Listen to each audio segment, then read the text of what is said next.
안녕하세요. 저도 슬슬 갱년기에 접어들어가는 건지 작은 일에도 화가 나고 참기 힘들어진 것 같아요. 40대가 되어서 그런 건지 아니면 화날 만한 일이 많아서 그런 건지 이젠 헷갈리네요. 전에 어느 유튜브 영상을 보니까 자식 키우고 시집살이하고 남편만 보고 사셨던 분들이 그렇게 억울해하고 한이 많다고 하시더라고요. 근데 왜 저는 벌써 이 나이에 그 마음을 알 것 같을까요? 이 모든 근원지라고 볼 수 있는 게 바로 제 남편인데요. 이 사람은 저랑 나이는 비슷하지만 아주 귀하디 귀한 막내 아들로 태어났어요. 자그만치 위에 누나들이 4명이고요. 그저 주구장창 아들 낳을 때까지 그렇게 낳으셨다네요. 큰 신우가 이 부분에 대해 엄청 불만이 많았어요. 용철이 저놈은 순전히 시대 잘 만나서 그리고 우리 자매들 때문에 혼자 꽃가마 타고 다녔지. 솔직히 말하면 엄마도 불쌍하지만 나는 나이 먹을수록 우리 엄마가 안 불쌍하고 그냥 미워. 옳게 앞에서 이런 말 할 건 아니지만 말이야. 어이 누님 그렇게 말할 게 있어? 내 마누라도 있는데 앞에서 그런 말은 좀 자제하셔. 내가 뭐 누나들만 득실거리는 집에서 태어나고 싶어서 태어났나? 엄마가 왜 안 불쌍해? 아버지 잘못 만나서 그렇게 부직갱이 매번 피해 다니며 힘들게 사셨는데. 자식들이 불쌍해 안 하면 누가 엄마를 챙겨? 그런데 참 저는 이래서 시댁 식구들이 나란히 모이는 분위기가 싫더라고요. 꼭 이런 식으로 화제가 흐르고 언성 높아지고 누구 하나 울고 누구는 술 취해서 싸우는 그림이 만들어지더군요.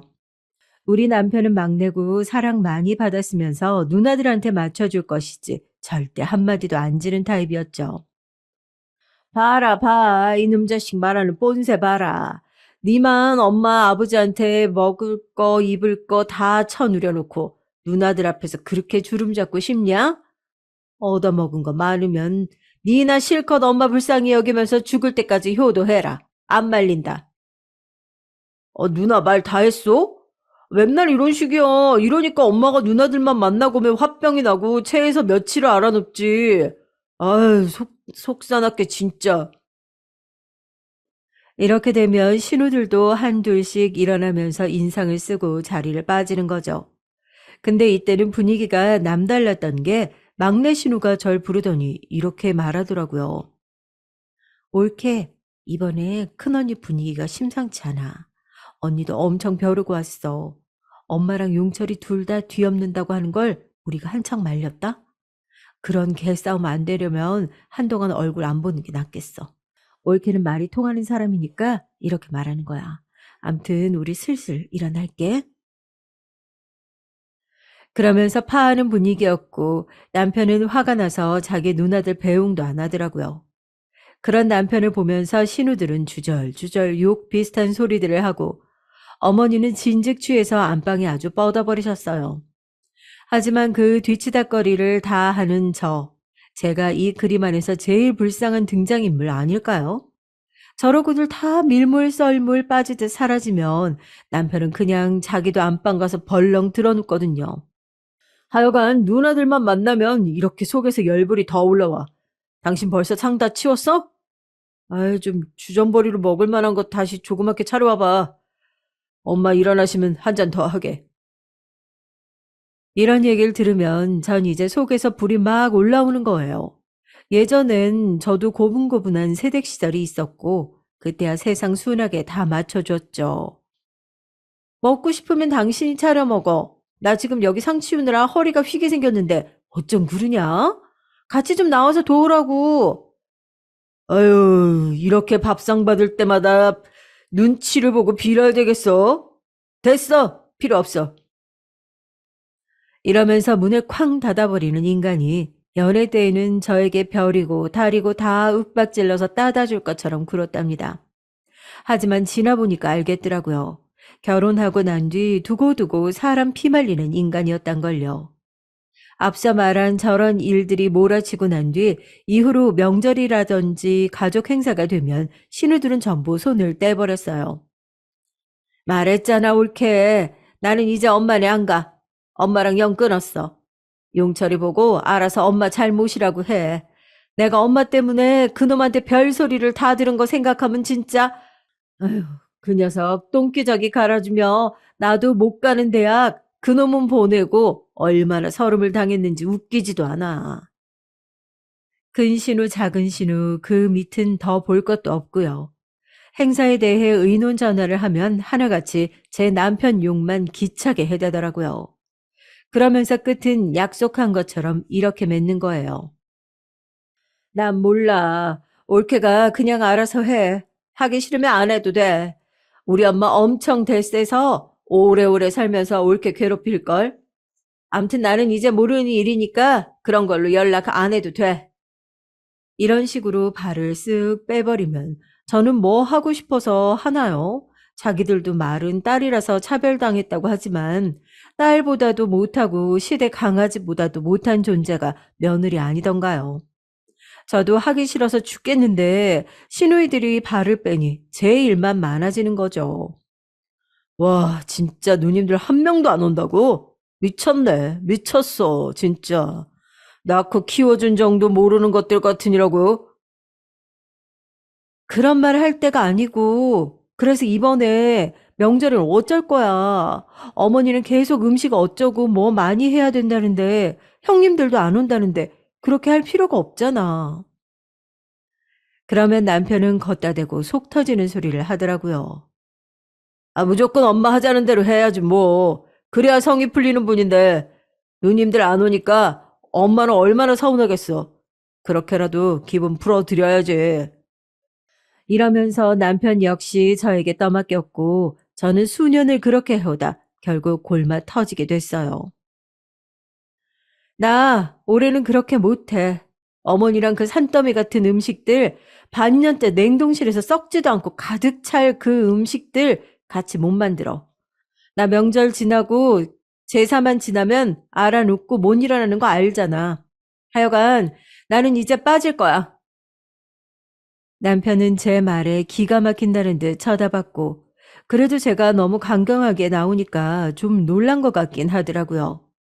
그래서 저는 정말 겨우겨우 결혼하고 박씨 집안 시집 와서 시달렸던 그 모든 일을 이제서 제 손에서 놓게 되나 보다 했어요. 친정엄마도 놀라셨고요. 네 시어머니한테도 그렇게 말했다고? 아이고, 참 세상이 변하긴 변했다. 나는 아무리 먹 같은 시어머니라고 해도 그렇게까지 바른 말은 못했어. 니들은 참 편하게 세상 산다. 애초에 이런 걸로 눈치를 보고 해야 되는 게 너무 이상한 거야, 엄마. 낳아준 엄마한테도 못하는 짓을 왜 남의 엄마한테 해줘야 되는데? 아무튼 이제 완전히 손 털어야지. 하지만 이게 무슨 날벼락 같은 일이냐고요. 우리 어머니의 시어머니 갑질 생명력이란 참 징글징글하게도 길더라고요. 무슨 말인가 하면 어떤 계기가 생겨버려서 놓지 못하게 되었다는 거예요. 이것도 남편이 전화해 줘서 알았고요. 저기 들었어? 엄마 다치셨대. 음식 서빙하고 나르다가 미끄러지셨나 봐. 그 번화가 쪽 식당 있잖아. 쉬엄쉬엄 일하면서 다닌다고 했던 곳 말이야. 아휴, 거기 사장님한테 전화가 와서 기절할 뻔했다니까 진짜. 아휴, 우리 어머니가 글쎄 남편이야 뭐 자존심에 쉬엄쉬엄 알바하듯 다니시는 거라고 하지만 사실 엄연히 생계 때문에 식당에서 일하시는 것이거든요. 아버님 돌아가시고 마땅한 재산도 없고 돈을 좀 헤프게 쓰시는 분이라 여유가 없어요. 암튼 거기서 생활비를 버셔야 하는데 다치셔서 일자리를 잃게 되신 거죠. 아니나 다를까 어머니는 진짜 아주 죽을 날 받아둔 사람처럼 한탄을 하시더라고요. 아유, 큰일 났다, 큰일 났어. 이걸 어쩌면 좋냐고. 허리도 이 모양 돼서 이렇게 누워 있어야 하고. 다들 나이 때문에 안 써주는 걸 거기는 그나마 나보고 젊어 보인다고. 어? 계산 빠르다고 시켜준 건데. 이제 뭐 먹고 사냐? 어? 자식들 다 시집장가 보내고 남아있는 건 연립 하나뿐이고. 아유, 나 못 산다, 진짜. 이렇게 얘기를 들으니 어머니에겐 슬픈 소식이긴 하지만 저는 어쩔 수 없이 머리가 막 굴러가는 거예요. 아휴, 아프신 어머니 뒤치다꺼리는 또 아무도 안 하려고 들겠지. 연로하신 노인네에게 생긴 사고 특성상 미루고 빠질 수도 없겠지. 이런 거 말이에요. 저의 이런 염려는 하나도 오바스러운 게 아니었고 정말 한치도 엇나가지 않고 그대로 들어맞았어요. 엄마 저렇게 아프셔서 어떡하지?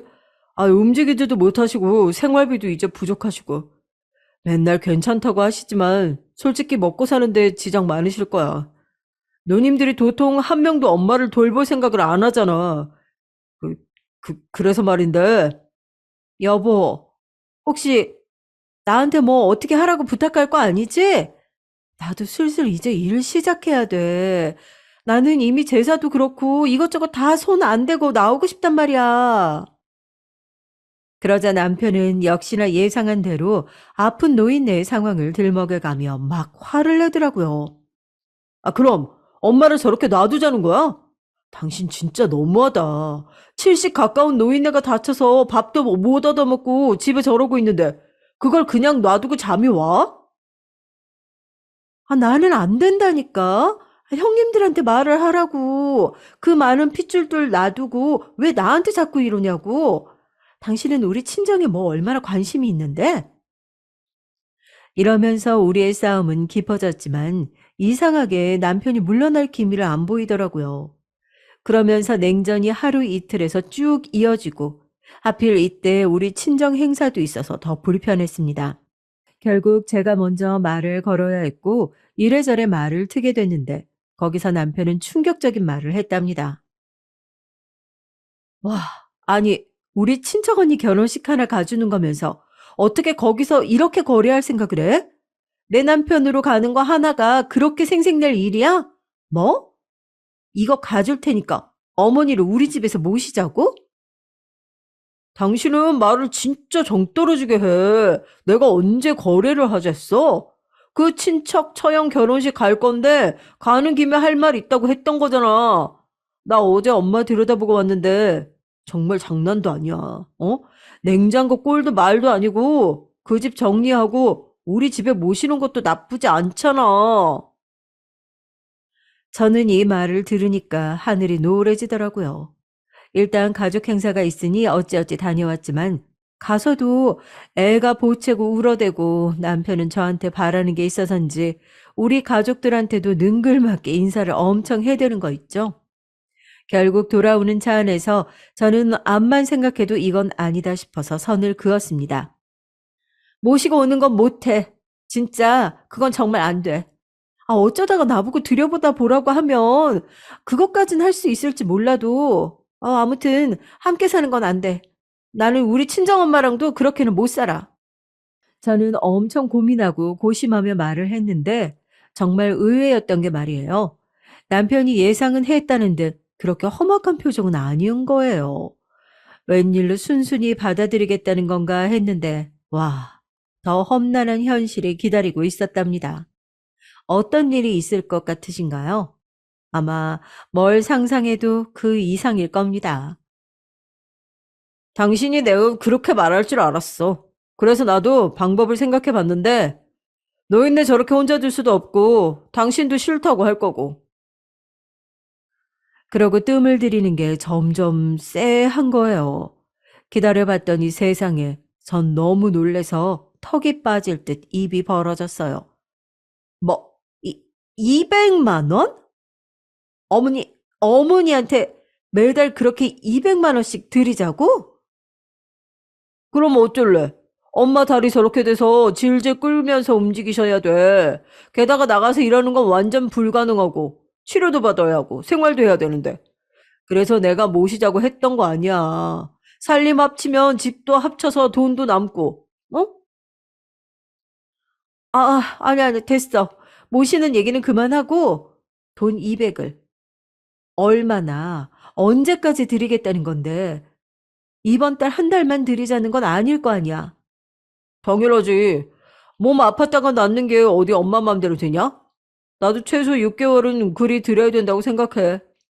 와, 전 정말 이때 차량 밖으로 흘러가는 모든 것들이 다 허영과 꿈처럼 보이더라고요. 우리 형편에 자그만치 1,200만 원을 반년 안에 나눠서 어머님께 드리자니 당시 우리 집은 대출도 많았고 얼마 안 있음 학교 갈 아이를 두고 너무 부담스러웠어요. 그런데 이렇게 선택을 할 시간을 남편은 전혀 주지 않는 거예요. 나는 이미 마음 굳혔어. 엄마 집 가서 혼자 고생하는 거 보니까 그 정도도 못 해드리는 게 자식이 맞나 싶더라고.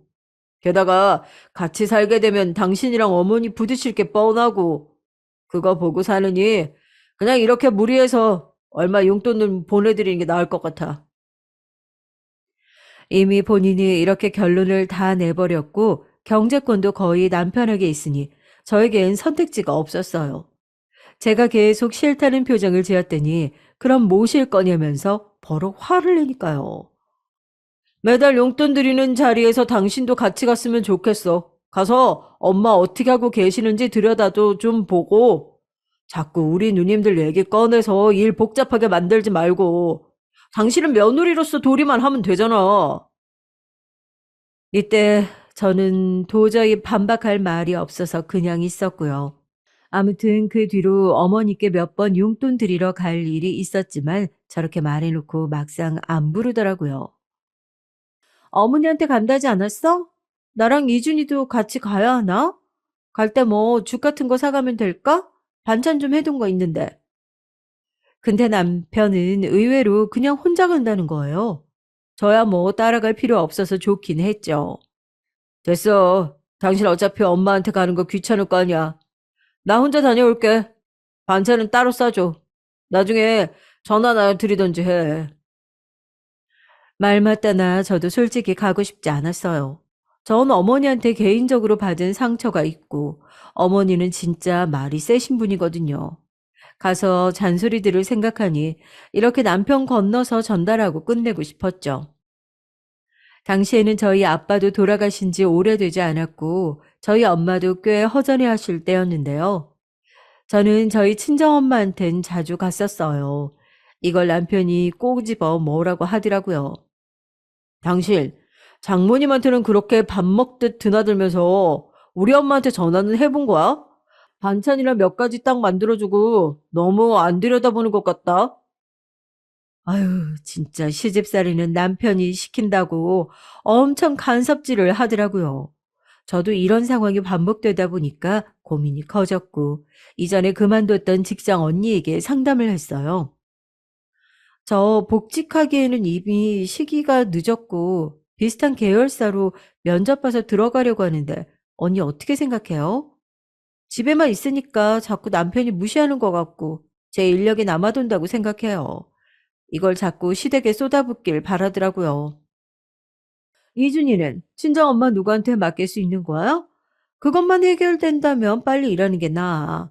남자들도 여자가 일한다고 하면 나중에 본인이 기댈 거 생각해서 함부로 못하거든. 사실 이 무렵 때 남편이 저한테 은근슬쩍 맞벌이를 권유하기도 했었기 때문에 저도 약간 오기가 생겼어요. 나 이제 일하기 시작할 거야. 예전에 알던 직장 언니가 두어 곳 소개시켜줬는데 한번 면접 봐보려고. 그래, 잘 생각했어. 당신도 이준이 저만치 컸으니 당연히 일할 때가 됐지. 나도 혼자 벌어서 생활하는 거 좀 버겁고 부담됐었어. 집에 있으면서 나만 바라보지 말고 당신도 이제 슬슬 일해. 참, 이런 대화를 하고 나니 저는 괜시리 좀 서글퍼지더라고요. 여기까지 제 얘기 들어주신 분들이 볼 때 우리 부부 사이에 어떤 애정 같은 게 느껴지기는 하시나요? 그냥 정말 어떤 기업체를 운영하는 것처럼 뭔가 목적을 갖고 그게 달성되기 위해 퍼즐들처럼 맞물려서 사는 것 같아요. 전 시댁 문제만 아니었어도 남편이랑 무던히 잘 지냈을 텐데 이 사람은 애 낳고 난 뒤부터 자꾸 어떤 역할들을 강조하더라고요. 암튼 저는 이후로 새로이 취업을 했지만 뭐랄까요. 정말이지 우리나라는 아이를 낳고 일하는 여자에게 좋은 환경은 아닌 것 같아요.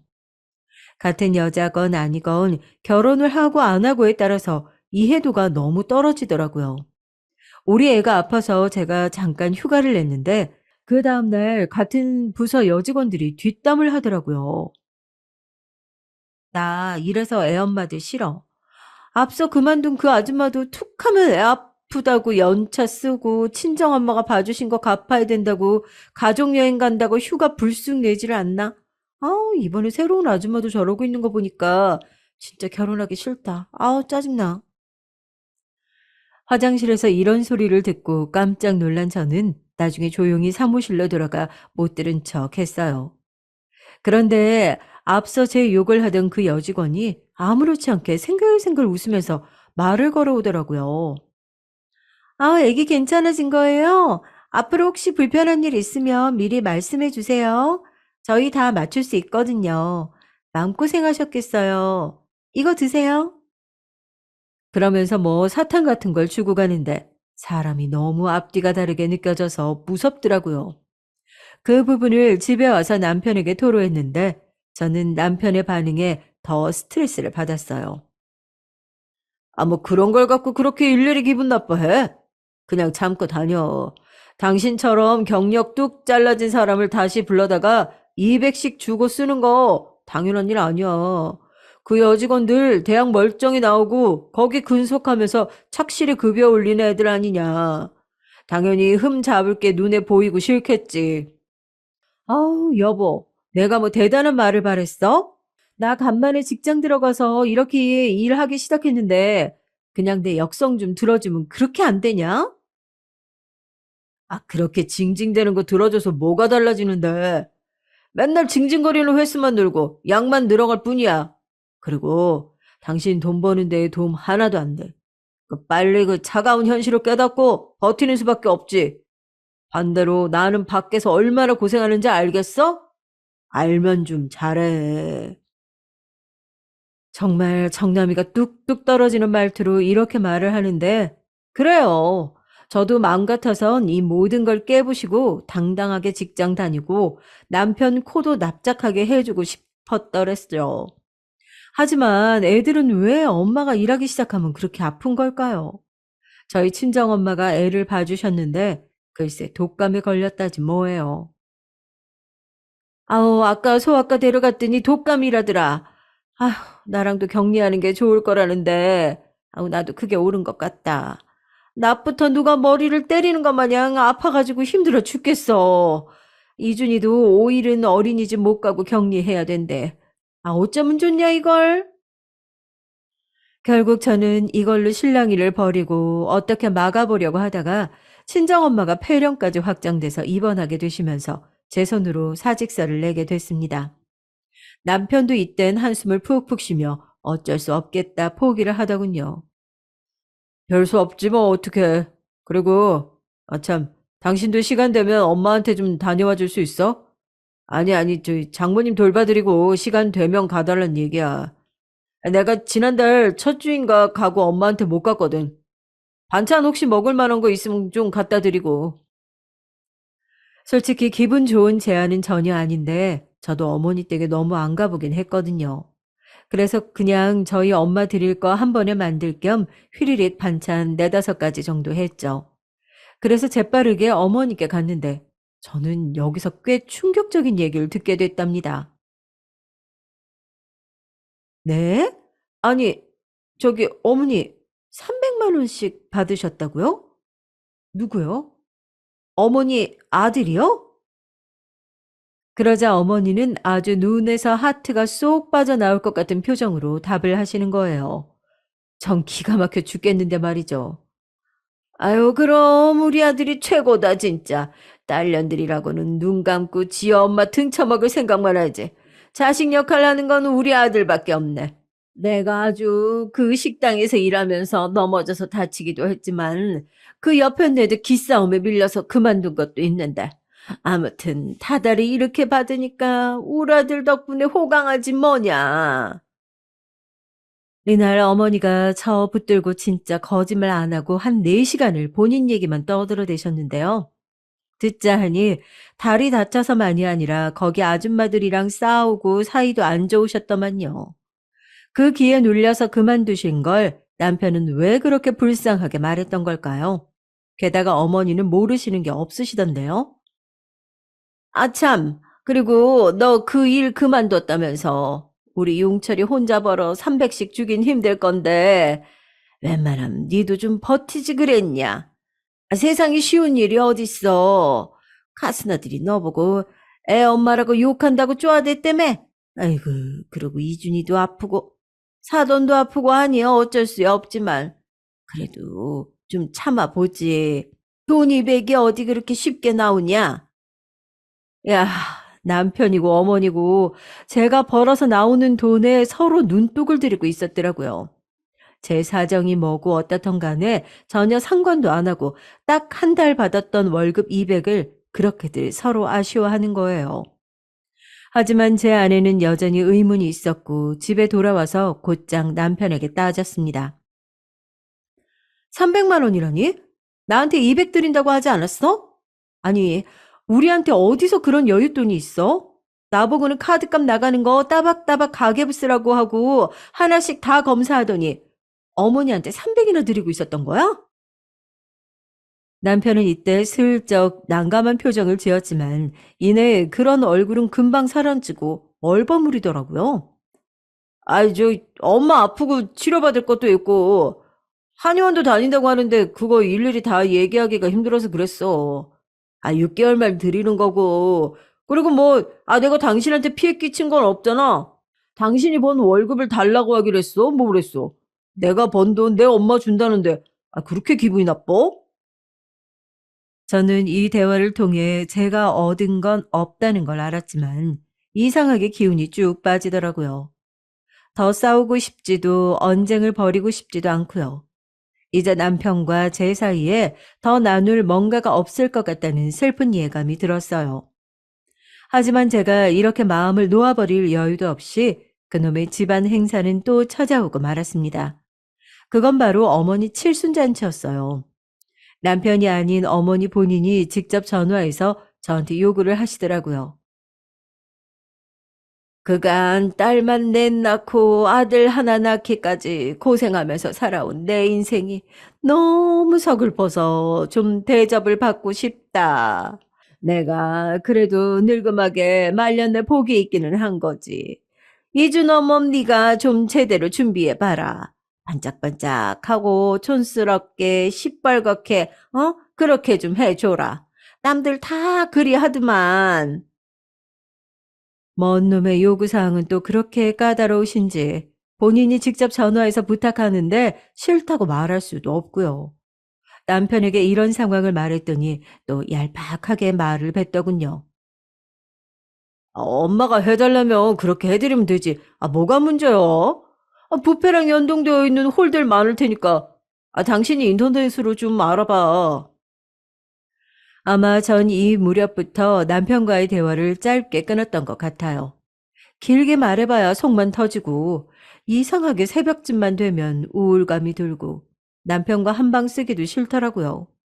어느 순간부터 아이 방에 와서 잤고 남편과는 최소한의 소통만 했어요.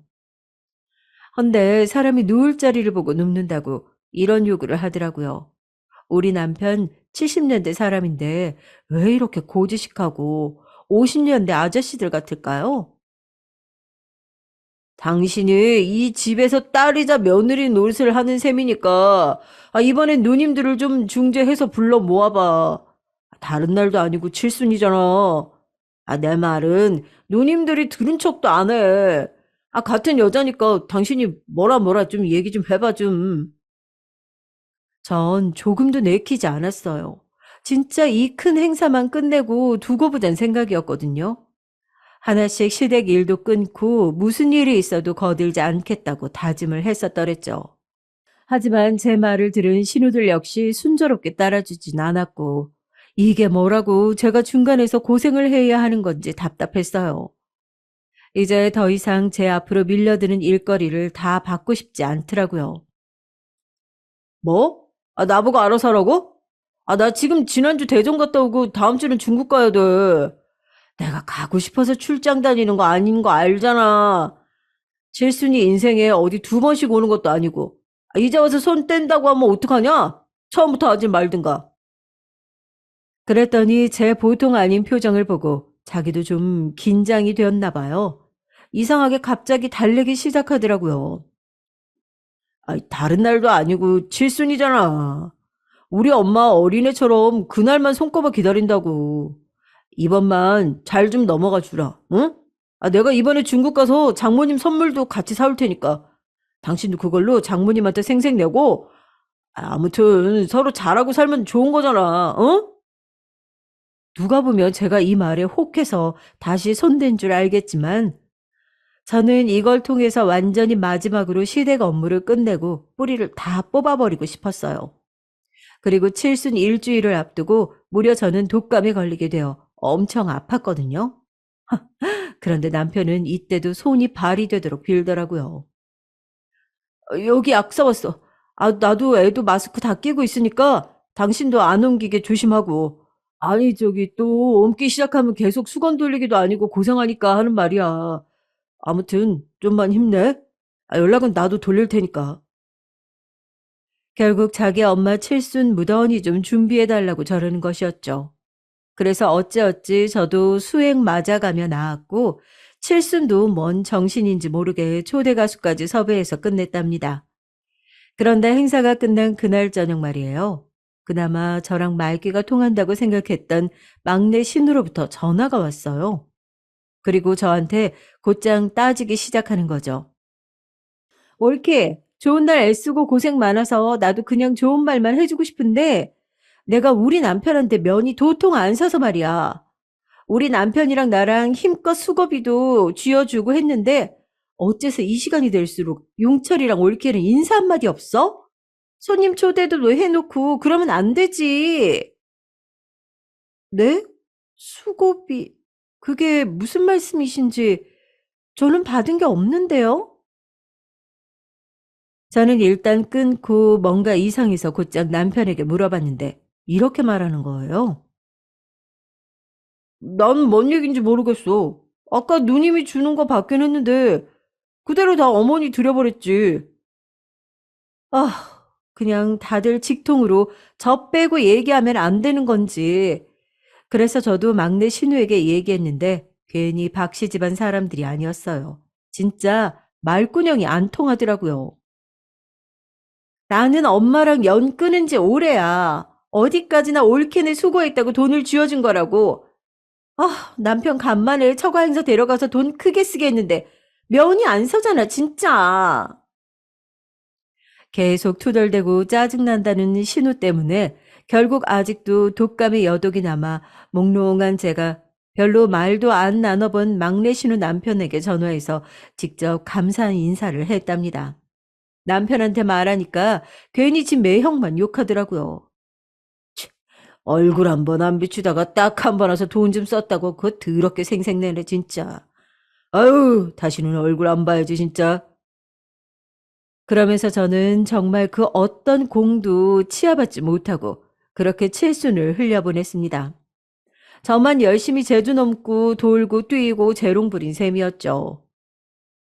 그러고 얼마 지났을까요? 제가 시댁 따라다니다 정신없던 사이 저희 친정엄마는 그 무렵 우울증을 극복하기 위해서 새로운 취미를 가지셨는데요. 바로 산악회 모임에 들어가셨더라고요. 이번엔 여기서 다 같이 지방으로 놀러 가기로 했어. 딱 한 번 금방 다녀왔는데 진짜 너무 재밌는 거 있지.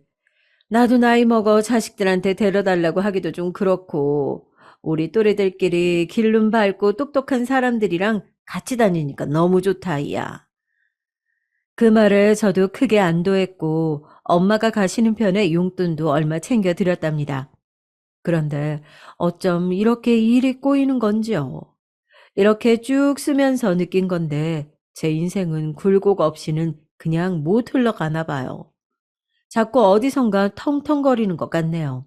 왜냐하면 무던히 1박으로 놀러 가신 듯 했던 엄마가 다쳤다는 연락을 받은 거예요. 아유, 나 별거 아닌 줄 알았는데 큰 병원 가버리잖니. 엄마 원래 무릎이 말썽이기도 했고, 아휴, 수술해야 될 거라는데 이 나이에 수술은 겁난다 진짜. 아우, 나 어떡하면 좋니? 엄마 얘기를 듣고 놀라서 남편에게 애를 맡기고 곧장 엄마에게 달려갔고요. 그렇게 병원 오가는 사이 생각보다 상황이 나쁘다는 걸 알게 됐어요. 엄마 많이 심각한 것 같아. 무릎 수술해야 된다는데 몇백 든다고 하더라고. 갑자기 그렇게 훅 나갈 돈이 없을 텐데 엄마도. 저는 이렇게 말했고 당연히 이 부분에선 남편이 어느 정도 반응을 할 거라고 생각했어요. 적어도 장모님을 안쓰러워하거나 저의 기분을 거드는 말 정도는 할 줄 알았죠. 그런데 이 인간은 멍하니 TV 뉴스만 보고 있는 거예요. 자기, 내 얘기 듣고 있는 거 맞아? 엄마 무릎 수술해야 된다고. 나도 맞벌이 시작해서 쭉 일했으면 이런 얘기 안 하고 내가 해결하는데 알다시피 그만뒀잖아. 그때도 엄마가 이준이 많이 봐줬고. 그래서 말인데 수술비 좀 내줄 수 있겠어? 그러자 남편은 제 말에 좀 찔렸던지 바로 이렇게 말하더군요. 아유, 그럼 당연히 그렇게 해야지. 아니, 뭐 나는 도리는 하는 사람이야. 어? 장모님 이준이도 봐주시고 고생 많으셨는데 당연히 우리가 금옥 해드려야지. 그래. 그럼 잠깐 엄마가 아까 톡으로 보내준 거 내역이 있는데 저는 거기서 내역을 찾아내 남편에게 얘기했는데 당장 간이라도 꺼내줄 것처럼 말하던 인간이 갑자기 말을 바꾸는 거예요. 아니, 300 정도 든다고? 아니, 무릎을 뭐 열어야 돼? 아, 근데 이거 정확한 금액 아니잖아. 엄마도 대중 없어. 주변에서 듣고 말한 것 같은데 큰 차이는 없을 것 같기도 해. 아무튼 그 정도 든대. 그런데 이 인간이 바로 어떻게 뭐라고 하지는 못하고 계속 말을 돌려가면서 트집을 잡는 거 있죠? 그것도 아주 치사하고 비열하게 말이에요. 아유, 암만 그래도 갑자기 이렇게 목돈을 대뜸 내놓으라고 하며, 아, 이래서 자식 하나면 골치가 아프다니까. 혼자서 다 몰아서 그냥 부담해야 되고, 아, 이게 뭐냐고. 우리도 돈 나갈 때가 천진데, 쎄 빠지게 이래서 이렇게 쭉쭉 물쓰듯 나가버리면, 아휴, 무슨 사는 보람이 있냐? 어머, 여보, 진짜 말 그렇게 할 거야? 그럼 어떡해? 나라고 이런 청구서 당신한테 내밀고 싶었는지 알아? 나도 내 돈으로 할 수 있으면 했어. 근데 상황이 안 되고 엄마는 많이 아프신 거잖아. 이렇게 말을 해도 남편은 여전히 꿍한 얼굴로 제 쪽을 쳐다도 안 보는 거예요. 저도 아마 그쯤부터 이성을 잃기 시작했던 것 같아요. 자식이 하나라서 다 부담하니 골치 아프다고? 그럼 자기 어머니는 자식이 없어서 당신 혼자 다 냈어? 나 진짜 말을 곱게 할 수가 없다. 누님들 어쩌고 핑계 대가면서 당신 옆에 있는 나까지 맞벌이 하는 식으로 눈치 줘놓고 뭐? 당신 매달 300 드리는 거 아직 끝나지도 않고 몇 달 더 남았잖아. 와, 어떻게 이딴 식으로 나와 사람이? 남편은 제가 꽤 흥분해서 말을 하고 듣다 보니 지도 할 말이 없는 사안이라 그런지 몰라도 약간 긴장을 빡 한 느낌이었어요. 내가 우리 엄마 수술비 좀 되는 것 같고 당신한테 이렇게 구걸하듯이 일일이 다 따져 말하고 허락을 구해야 돼? 진짜 내 인생 너무 불쌍하다. 그럼 나는 왜 자기네 집 식구들 따라다니면서 중재를 한다고 용을 쓰고 어머니를 챙겼어야 했어? 남편은 여기서 큰 한숨을 들이내쉬더니 대충 달래는 듯 손짓을 하며 얘기를 끝내버리더군요. 아, 됐어, 됐어. 아, 이제 그만 알았으니까 더 얘기 안 해도 돼. 아, 우선은 내가 돈 100만 원은 어찌어찌 만들어 보내줄 테니까 나머지는 기다려봐. 갑자기 달라고 하면 어떡하냐? 이러면서 막판에 짜증을 내며 얘기를 끝내버리더라고요. 저도 그러면 안 됐는데 하도 너무 속상해가지고 저희 친정엄마한테 이런 얘기를 다 했어요. 나쁜 놈 같으니라고. 나는 지네 엄마며 누나들 싸움에 그렇게 끌고 다니면서 이용해 놓고 진짜 나쁜 놈이야. 벌 받아야 돼, 그놈은. 아휴, 됐다, 됐어. 그럴 것 없어. 내가 내면 돼. 아, 적금 하나 깨면 될 거야. 급하면 돈 나올 구석이 아예 없는 건 아니니까 괜히 나 갖고 둘이 싸우고 그러지 마라. 각자 가족들 갖고 싸우는 게 제일 불성사나운 거야.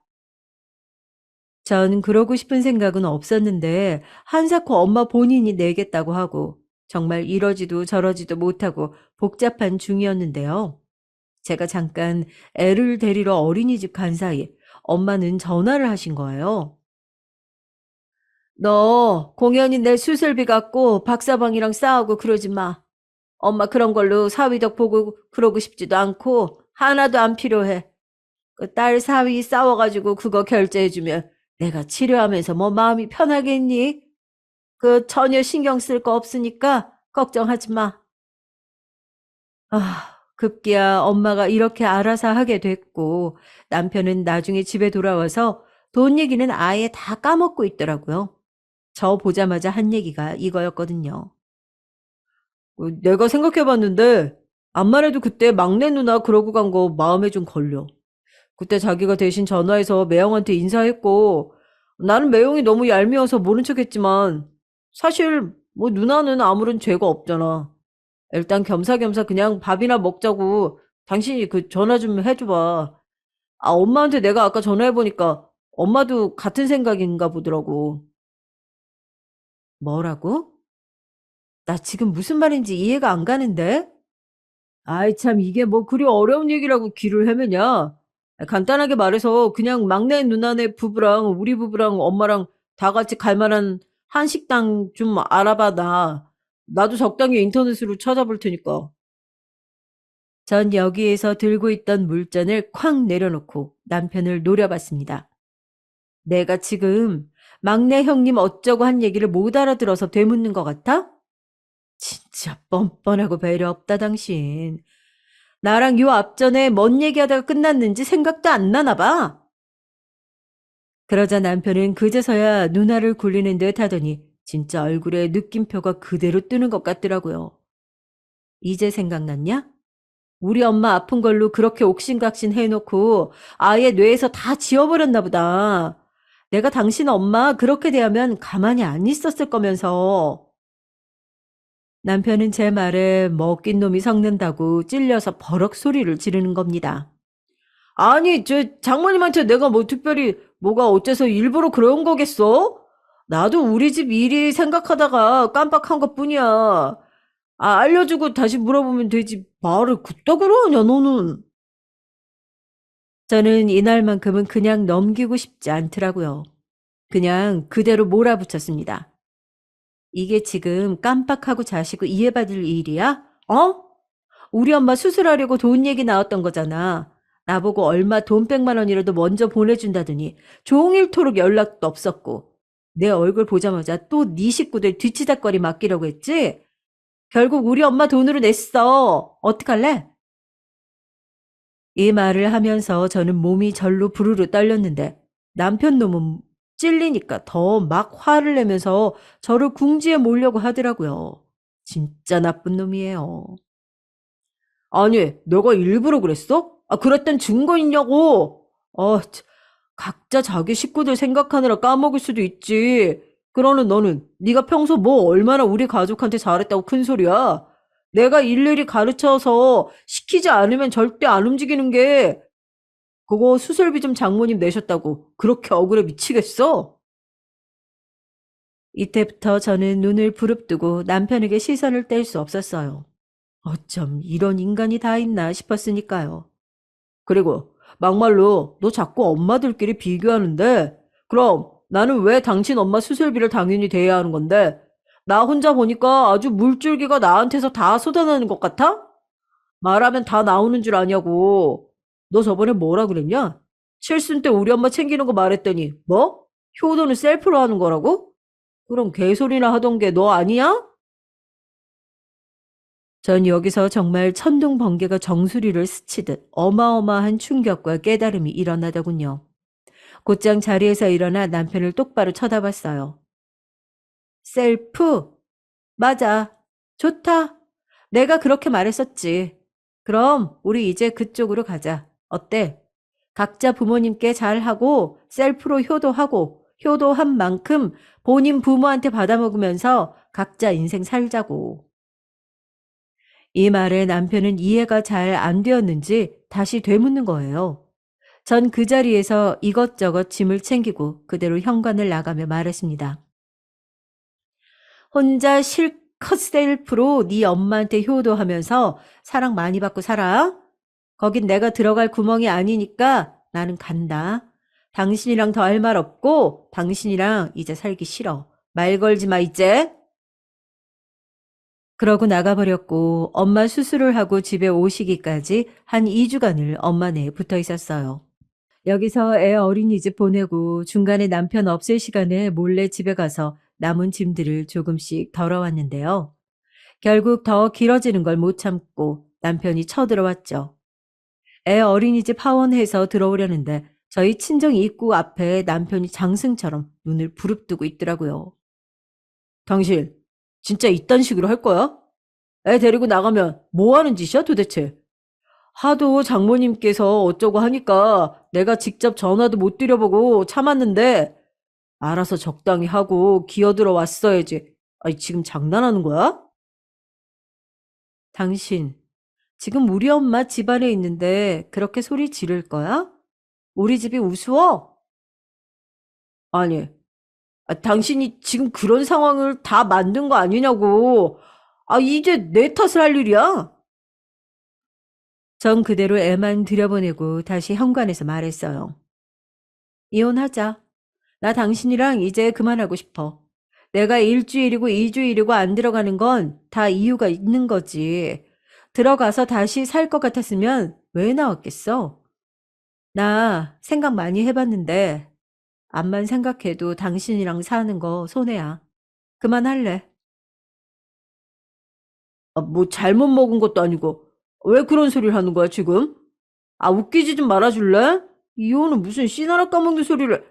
남들이 여기저기서 주제넘게 이혼하는 소리 하니까 당신도 뭐 맘만 먹으면 할 수 있는 줄 알았어? 장모님 수술비도 없어서 나한테 깽판 치다가 나가버린 주제에 이혼 같은 소리하고 앉았네. 뭐? 내가 이혼을 왜 못하는데? 남편은 제 말을 더 듣지도 않고 뒷짐을 지고 한숨만 팍팍 쉬어대더니 빨리 나오라는 거예요. 됐고 서로 힘 빼지 말고 애도 그만 고생시키고 장모님도 불편하게 하지 말고 나와. 당신만 똑바로 하면 모두가 행복해. 뭔 말인지 알지? 어이가 없네. 언제부터 그렇게 우리 엄마를 걱정해 주셨대? 뭐?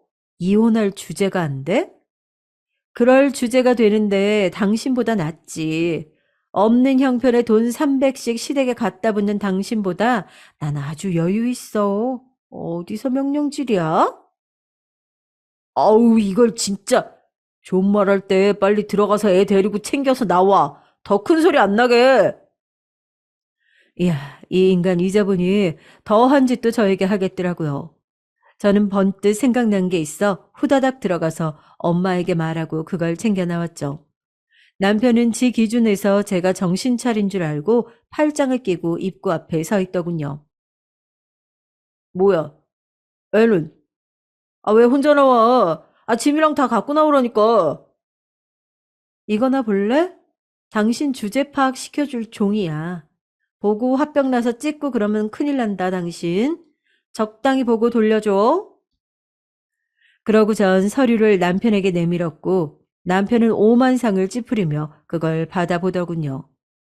이게 뭐야, 땅이. 이거 무슨 몰래카메라도 아니고, 이게 아니, 나보고 이거 어쩌라는 거야? 전 그걸 다시 훅 뺏어서 등 뒤로 돌리고 쏘아붙였어요. 뭐긴 뭐야? 당신 주제 파악해주는 종이라고. 이 쪽지 부지 땅 우리 엄마 거라고 적혀 있지? 안 읽었어? 읽어놓고 왜 모른 척해? 현실 부정하고 싶어 죽겠지? 그러고 전 다시 숨을 헐떡여가며 마구마구 쏟아냈어요. 야, 우리 엄마한테 그깟 수술비 안 들여도 물려받을 돈이 300억대 재산이 있어. 뭐? 이혼할 주제? 세상에 그런 말도 그런 자격도 필요하냐? 당신이나 앞길 잘 살 생각이나 해. 그간 그렇게 어머니한테 올인했으니까 알곡같이 다 모아주셨을래나 몰라. 그 돈 천 얼마 나중에 받아다가 영원히 엄마 꽁문이나 쫓아다니면서 쳐 살아. 다신 여기 얼씬거리지 말고. 그러자 남편은 눈동자가 엄청나게 흔들렸고 막 입에 거품을 물더라고요. 너, 당신 미쳤어? 어디다 대고 말을 지금 굿떡으로. 미치려면 곱게 미쳐. 왜? 현실을 지금 눈으로 보고 나니까 실감이 안 나지? 평소에 내가 얘기한 게 없으니까 몰랐겠지. 엄마 재산은 엄마 거고 나는 나고. 그렇게 열심히 살았건만 당신 아주 나를 천혜고아처럼 부려먹으려고 들더라? 그리고 뭐? 자식 하나라 지질이 궁상으로 부모한테 다 쏟아박는다고 했지? 남편은 상황 파악이 뒤늦게 되었는지 연식 콧바람을 몰아쉬며 이젠 저 말고 다른 쪽을 쳐다보면서 부들부들 떨고 이를 갈고 난리가 났더군요. 왜? 분해? 당신도 당신 엄마한테 몰아서 받든지 왜? 야구르지? 나 아주 알거지로 하고 그지같이 끌고 가려다가 본인이 그지인 거 현실 파악되니까 죽겠지 아주?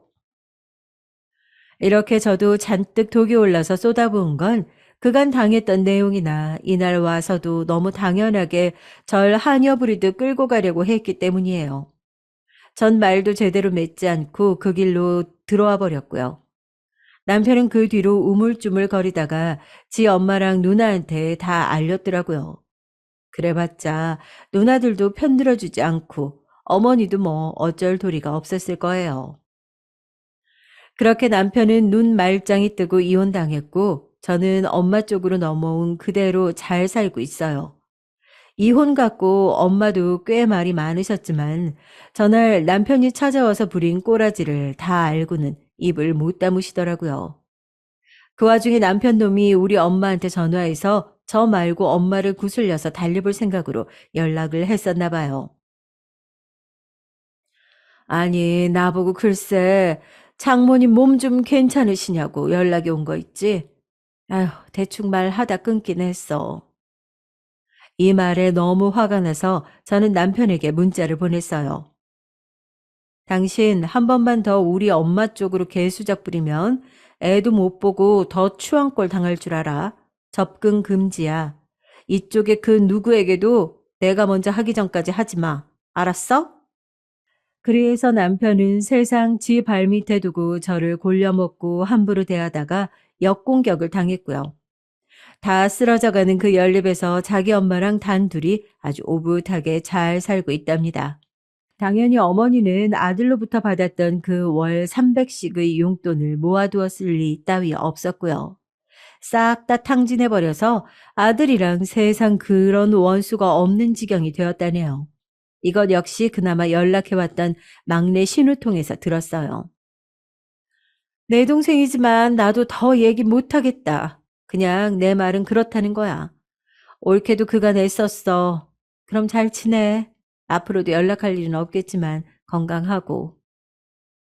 그렇게 마무리를 맺었네요. 처음부터 끝까지 이 집에서 유일하게 저랑 말이 통하는 사람은 이 막내 신우밖에 없는 것 같아요. 아무튼 저는 엄마의 땅은 그렇다 치고 당장 어떻게 굴릴 계획이 있는 건 아니기 때문에 한동안은 엄마와 저와 아이 3대가 같이 맞물려서 방안을 고민하고 있어요. 새로 집을 얻어야겠다는 생각이 들어서 다른 지역 쪽으로 부지런히 집을 알아보러 다니고 있죠. 원래 저희 엄마는 사위 있을 때 같이 얘기해서 알리고 싶어 하셨지만 저는 절대 땅 얘기를 사전에 미리 오픈하지 않기를 바랬거든요. 덕분에 인간 바다 끝까지 다 보고 점검한 뒤 잘 정리한 것 같다는 생각이 들어요. 결혼하기 전에도 알았더라면 얼마나 좋았을까요? 그거 하나가 가장 아쉬울 뿐입니다. 그럼 제 얘기 들어주신 분들 모두 건강하시고 평안히 하루 마무리하시길 바랍니다. 안녕히 계세요. 안녕하세요. 예쁜 7살 딸아이를 둔 하루하루가 바쁜 워킹맘입니다. 저는 재밌게도 시모를 통해 이런 사연들을 접할 수가 있었고, 많은 분들이 참 각양각색 사연들로 다양하게 살고 있구나라는 걸 느낄 수 있었어요.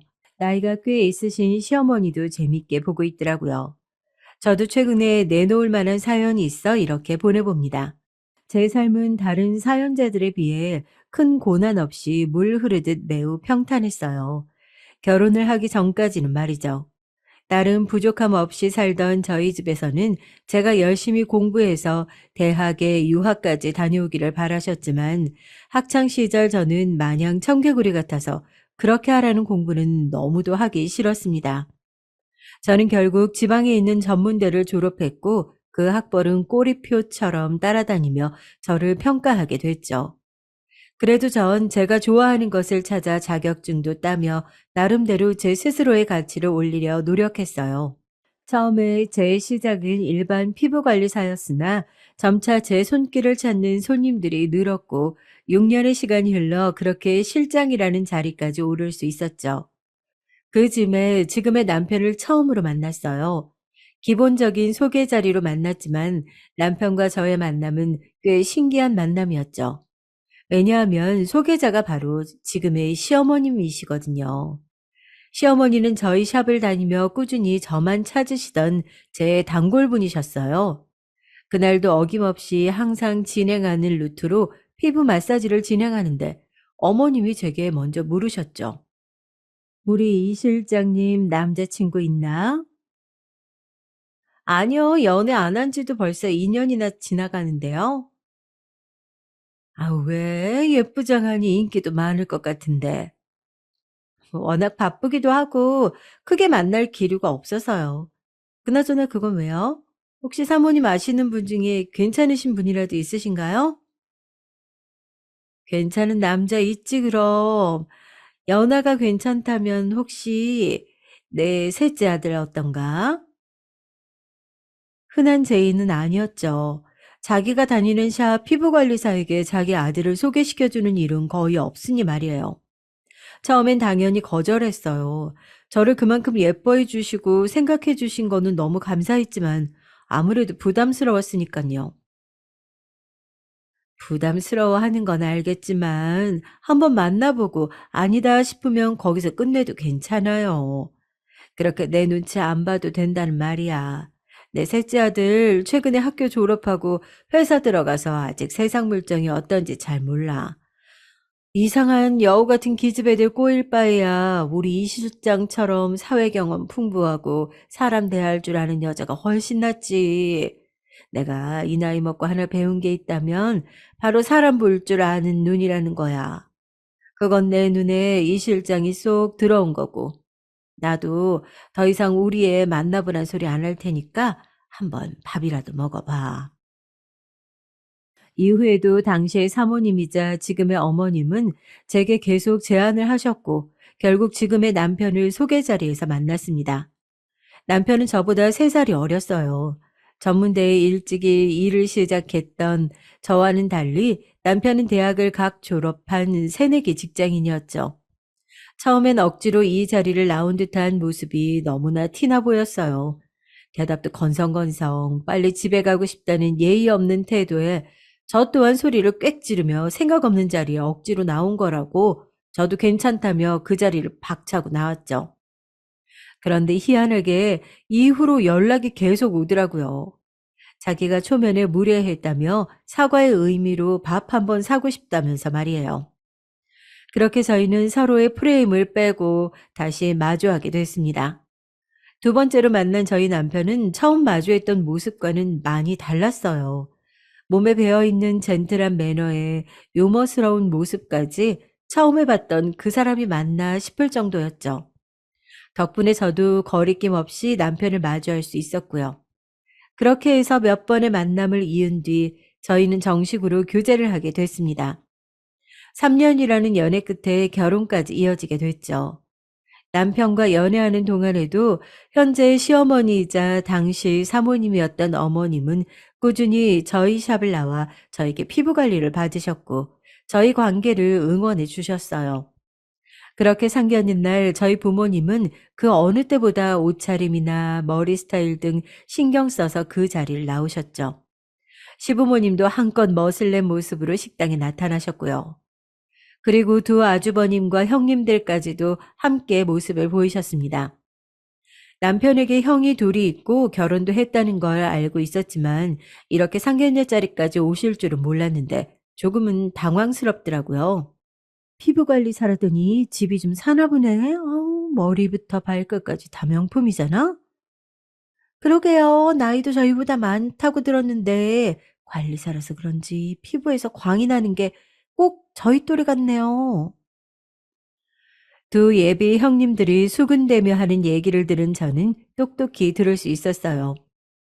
남편이 저보다 어려서인지 두 형님들 또한 저보다 나이가 어렸죠. 그리고 남편을 통해 들은 바로는 신기하게도 두 형님은 고교 동창이라 그러더라고요. 큰 아주버님과 작은 아주버님 그리고 두 형님들은 같은 동호회에서 서로를 알게 됐고 비슷한 시기에 만나 결혼까지 했다는데 이미 저 두 사이는 너무나도 친밀하며 제가 끼어들 틈이라고는 없어 보였죠. 시어머니가 예전에 제 단골 손님으로 피부 관리를 받을 당시에 제게 해준 말이 생각이 나더라고요. 시어머니는 두 형님들이 썩 마음에 들지 않으셨지만 두 아주버님이 이 사람 아니면 안 되겠다며 마구잡이로 허락해달라고 한 탓에 어쩔 수 없이 결혼하게 해준 거라며 셋째 아들만큼은 적어도 자기 마음에 찬 여자에게 장가갔으면 좋겠다는 말씀을 해주셨죠. 그게 제가 될 거란 생각은 미처 하지 못했지만 사람 운명이라는 게 참 신기한 것 같아요. 그렇게 상견례를 다녀온 뒤 친정엄마는 형님 될 두 사람들이 둘이 친구인데다가 기까지 세 보인다며 제 결혼 생활을 걱정해 주셨고 전 그런 엄마를 괜찮으니 걱정 말라며 안심시켰죠. 그리고 친정엄마의 걱정대로 두 형님들의 말도 안 되는 텃세가 시작됐습니다. 결혼 후 신혼여행을 다녀와 시댁을 방문했을 때 귀신같이 따라온 두 형님은 제가 건네는 선물들을 죄다 무시하는 건 기본이었고 결혼 후 처음으로 맞이한 명절에는 다른 분들이 보이지 않을 때면 둘이 작당 모의를 해가지고 제게 뒷정리를 혼자 하게끔 만들었어요. 막내 동서, 뒷정리는 혼자 할 수 있지? 아우, 나는 손목 터널 증후군이 있어서 더 이상 일을 하면 손목에 큰 무리가 갈 것 같네. 그래, 동서. 나는 하지정맥이 있어서 더 이상 서서 일하면 힘들 것 같아. 부탁 좀 할게. 양의 탈을 쓴 여우처럼 앞에서는 같이 일하는 척 했지만 뒤에서는 뺀질대며 조금 쉬겠다고 하고 자리를 비우기 십상이었어요. 아유, 설거지까지 너무 깔끔하게 잘했구나. 수고했다. 어머님이 깔끔히 정리된 주방을 보고 칭찬을 아끼지 않으셨죠. 그런데 식탁 의자에 앉아서 있던 두 형님들은 꼭 본인들이 한 것 마냥 대답을 거들었어요. 별 말씀을요. 어머님, 항상 뒷정리도 깔끔히 해야죠. 맞아요. 형님이 설거지는 깔끔하게 잘하시더라고요. 궁짝이 잘 맞는 두 형님들에게 지금까지 뒷정리를 하나도 거들지 않았으면서 제 얘기는 어떻게 쏙 빼고 말씀을 하실 수 있는지 따져 묻고 싶었지만 마지막까지 계속 일을 했던지라 더 이상 말할 힘도 없었죠. 다음 회의에 맞이한 명절에는 큰형님은 임신으로 배가 불러 거동이 힘들다며 누워서 상전 마냥 쉬었었고 작은 형님은 어쩜 명절을 앞두고 교통사고가 난 건지 병원에 입원을 했다며 시댁의 얼굴조차 보이지 않았습니다. 그렇게 몇 번은 형님들이야 시댁에서의 행사나 명절이 아니고서는 자주 보지도 않으니 가족 간의 평화를 깨지 않기 위해 저도 그냥 참고 넘어갔죠. 그런데 제가 가만히 있으니까 정말 사람을 우습게 보는 건지 한 번은 선을 세게 넘더라고요. 시어머님 생신을 얼마 앞두지 않은 날이었어요. 당시엔 제 딸이 태어나기 전 임신 막달인 터라 거동하기가 꽤 불편해 있을 때였어요. 어머님 생신 선물로 생각해둔 가방이 있어서 백화점을 가기만 하면 되는데 몸을 움직이기조차 버거웠던지라 어떻게 사와야 할지 고민을 하고 있었죠. 남편에게 부탁을 할까 하고 있는데 마침 작은 형님에게 전화가 왔어요. 동서, 이번 어머님 생신 선물 말이야. 나랑 형님은 돈 합쳐서 모피코트 하나 사드리려고 하는데 동선 뭐 할 거야? 선물 겹치면 안 되잖아. 아, 생각해둔 가방이 하나 있기는 한데 제가 지금 배가 꽤 많이 불러서 혼자 백화점을 가기가 힘들 것 같아서 걱정이에요. 그렇구나. 아, 그럼 내가 사다 줄까? 네? 아니, 정말 그래도 괜찮으시겠어요? 어, 생각해둔 가방 브랜드랑 돈 보내주면 사다 줄게. 감사해요, 형님. 가방은 캡처해둔 거 문자로 보내드리고 계좌번호 보내주시면 이체해드릴게요. 알겠어. 선물은 어머님 생신날 바로 전해줄게. 갑작스러운 작은 형님의 호의에 의아하긴 했지만 제가 임신 막달인 걸 알고 생각해서 그러는 거겠거니 하고 넘어갔죠. 그렇게 시어머님 생신날이었어요. 부른 배를 잡은 채 남편의 부축을 받고 시댁으로 향했죠. 그런데 작은 형님이 사온 가방은 제가 보낸 가방과는 브랜드조차 아예 다른 가방이었어요. 검색해 보니까 제가 사려고 했던 가방보다 훨씬 저렴한 가방이었죠. 심지어 제가 부탁한 가방 브랜드는 누구나 알만한 유명한 명품 브랜드였지만 형님이 사온 이 가방 브랜드는 그에 비해 떨어지는 하급 브랜드였거든요. 저는 옆에 시부모님이랑 아주버님들이 보건 말건 작은 형님에게 따져 물었습니다. 형님, 이 가방은 제가 부탁한 가방이랑 브랜드조차 다르잖아요. 그러자 작은 형님 대신 옆에 있던 큰 형님이 대답했어요. 아, 그 가방 작은 동서한테 얘기 듣고 나랑 같이 백화점 가봤는데 막내 동서가 보낸 가방은 품절이라 나랑 작은 동서가 보고 그나마 요즘 트렌드에 맞춰서 어머님에게 어울릴 만한 다른 걸로 골라본 거야. 아니, 그 가방이 품절이면 저한테 전화라도 해서 말이라도 해 주시던가요. 하다못해 비슷한 급의 가방으로 사오셨어야죠. 이건 차이가 너무 나잖아요. 심지어 이체까지 해드린 건데, 아, 그럼 남은 돈은 도대체 어떻게 하신 거예요? 제 말에 작은 형님은 오히려 제게 어이없다는 듯 실소를 자아내며 되려 당당하게 말했어요. 동서, 동서가 사달라는 가방이랑 이 가방이랑 별로 금액 차이 많이 안 나거든? 동서 임신 막달이라 생각해서 형님인 내가 기꺼이 심부름 자처해줬건만 이렇게 따져 묻는다니 식구들 다 보는 앞에서 이게 무슨 태도야? 너무나도 뻔뻔스러운 작은 형님의 말에 순간 어안이 벙벙해졌지만 질세라 저는 핸드폰으로 검색한 가방을 보여주며 말했죠. 이거 보세요. 검색해보면 이 가방이 얼마인지 다 알 수가 있다는데 금액 차이가 안 난다니요. 제가 이체해드린 내역 보여드려요? 언성이 높아지자 시어머님과 남편이 와서 저를 말리기 시작했습니다. 아유, 아가, 진정해라. 나를 생각해서 사주려 한 가방은 마음으로 받고 작은 애가 사온 가방으로 만족하마. 그래, 여보. 형수랑 뭔가 오해가 있었던 것 같은데 침착하고 뱃속 애기 생각해서 좋게 좋게 생각하자. 저는 아직 더 할 말이 많이 남아 속이 답답했지만 계속 저를 말리는 두 분을 봐 고개를 끄덕인 뒤 쉬호흡을 여러 차례 하며 겨우 진정을 시켰습니다. 이후 집에 들어와서도 분이 풀리지 않아서 작은 형님에게 연락해 구매해온 가방 영수증과 입금해준 금액의 남은 차액을 이체해달라며 계좌번호까지 같이 문자로 보냈죠. 그런데 오라던 작은 형님에게 연락은 안 오고 작은 아주버님에게 남편 핸드폰으로 전화가 왔어요. 저는 남편에게 스피커폰으로 받아보라고 시키고는 무슨 얘기를 하나 들어봤죠. 야, 그 재수 씨 도대체 왜 그러는 거야? 뭐가? 우리 와이프가 뭘 어쨌다고. 사오라고 부탁했던 가방 말고 더 저렴한 가방 사와서 남은 차액 이체해달라는 건데 뭐가 문제야? 야, 그 가방 금액도 별로 차이 안 나더만. 아, 그리고 재수 씨가 금액이 조금 남으면 그걸로 맛있는 거라도 사 먹으라고 했다던데? 야, 가족끼리 이제 와서 쪼잔하게 다시 돌려달라고 난리고. 아, 왜 그러는 거야? 듣는데 너무 황당하고 어이가 없어서 당장이라도 남편의 핸드폰을 뺏어들고 그런 적 없다고 소리치고 싶었죠. 애초에 부탁한 가방 금액에 맞춰 이체를 해줬을 뿐더러 남으면 맛있는 거라도 사 먹으라 했다니 저는 전혀 그런 말을 한 적이 없는데 안 봐도 작은 형님이 작은 아주버님에게 거짓말로 속인 게 분명하다 싶었습니다. 이후 제 눈치를 살피던 남편은 작은 아주버님에게 다시 연락을 하겠다며 전화를 끊었고 속상해하던 저를 토닥여 주었어요. 여보, 자익은 그냥 형수 심부름비로 줬다고 생각하자. 더 이상 연락봤자 여보 스트레스만 받고 우리 애기한테도 안 좋을 거야. 나도 형한테 더 이상 이런 일 없게 잘 말해볼게.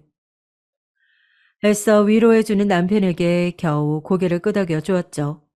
그냥 이번 일을 계기로 더 이상 형님들에게 무슨 일이 있어도 부탁 같은 거 하지는 말자 생각하면서 넘겼어요.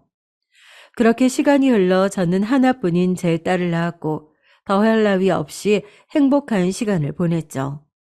밤만 되면 울어대는 딸아이 덕분에 잠을 잘 못 자는 것 빼고는 말이죠.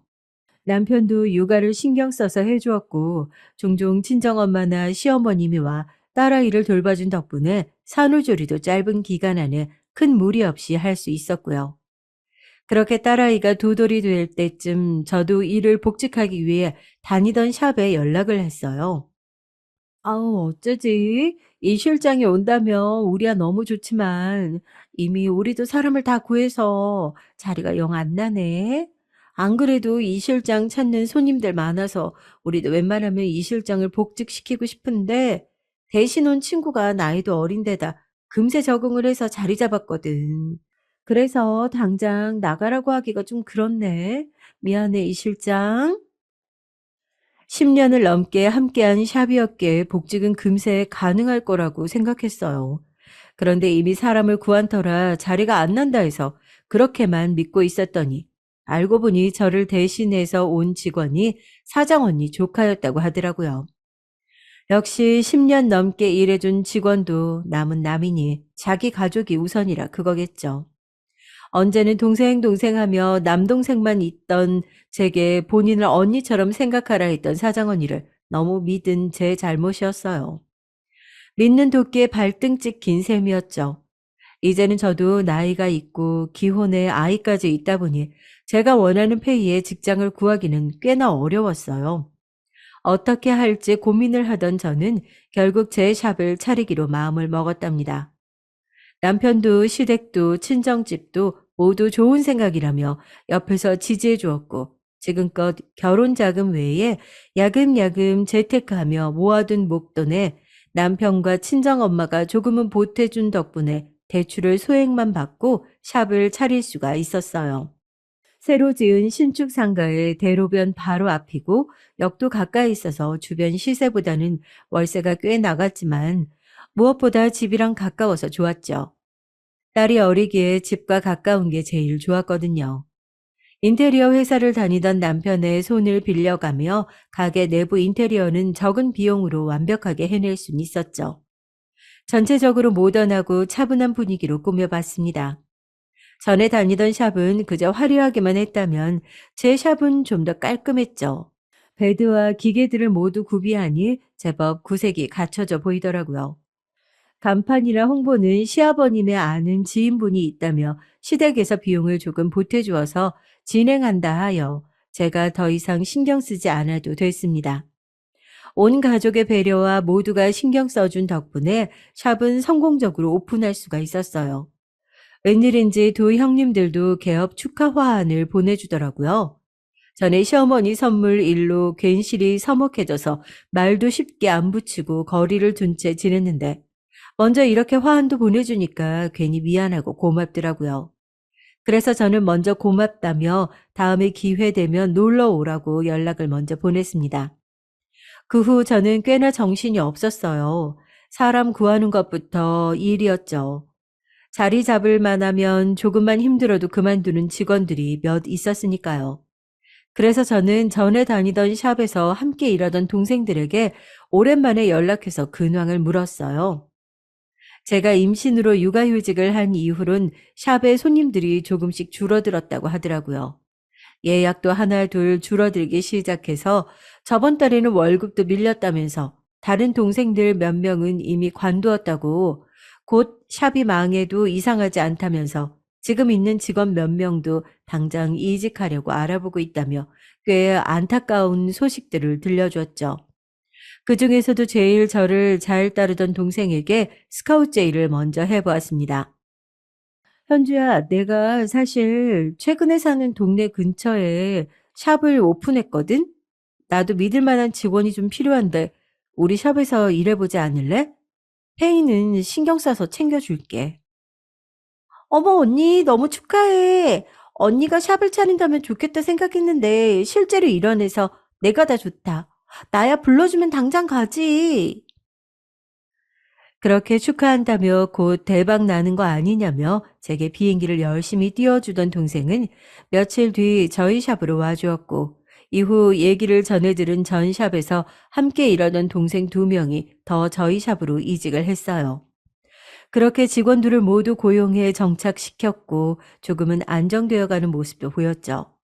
저희 동네는 서울 근교에 위치한 신도시인데 이것도 동네 장사에 해당이 안 된다 할 수 없어 손님들 한 분 한 분에게 신경을 안 쓸 수가 없었어요. 그리고 또 어찌하셨는지 전에 일하던 샵에 제 단골 손님분들이 저희 샵을 찾아주셨고요. 전에 다니던 샵과는 거리가 꽤 있어서 이곳까지 와주실 줄은 몰랐는데 너무 감사하더라고요. 오랜만에 보는 얼굴들인지라 저는 반갑게 맞이하였고요. 그 손님들은 다른 직원들한테 맡기지 않고 제가 관리해 주려 노력했죠. 금세 동네에 소문이 난 저희 샵은 규모가 꽤 큰 피부 관리 샵이었음에도 예약 시간대마다 꽉 채워 손님들도 바글거렸고 직원을 더 고용해도 베드가 모자랄 지경이었어요. 그렇게 바쁜 하루하루를 보내는데 샵에 익숙한 얼굴이 나타났어요. 전 샵 사장 언니였죠. 저희 가게를 두리번거리더니 잔뜩 성이 난 얼굴로 제게 인사도 없이 다짜고짜 따져 묻더라고요. 이렇게 본인 샵을 차릴 줄은 몰랐는데 우리 샵 손님들이랑 직원까지 다 빼갔더라? 아니, 뺏어간 게 아니라 손님들이 알아서 찾아주신 거예요. 제 말에 사장언니는 어이가 없다는 듯 웃더니 제게 말했어요. 기막혀. 그것도 변명이라고? 아무것도 모르던 초짜 피부관리사를 10년 넘게 거두었더니 은혜를 이렇게 웬수로 갚아? 너 때문에 우리 샵 망하게 생겼으니까 책임져. 난데없이 찾아와 책임지라니 너무 황당해서 말이 안 나오더라고요.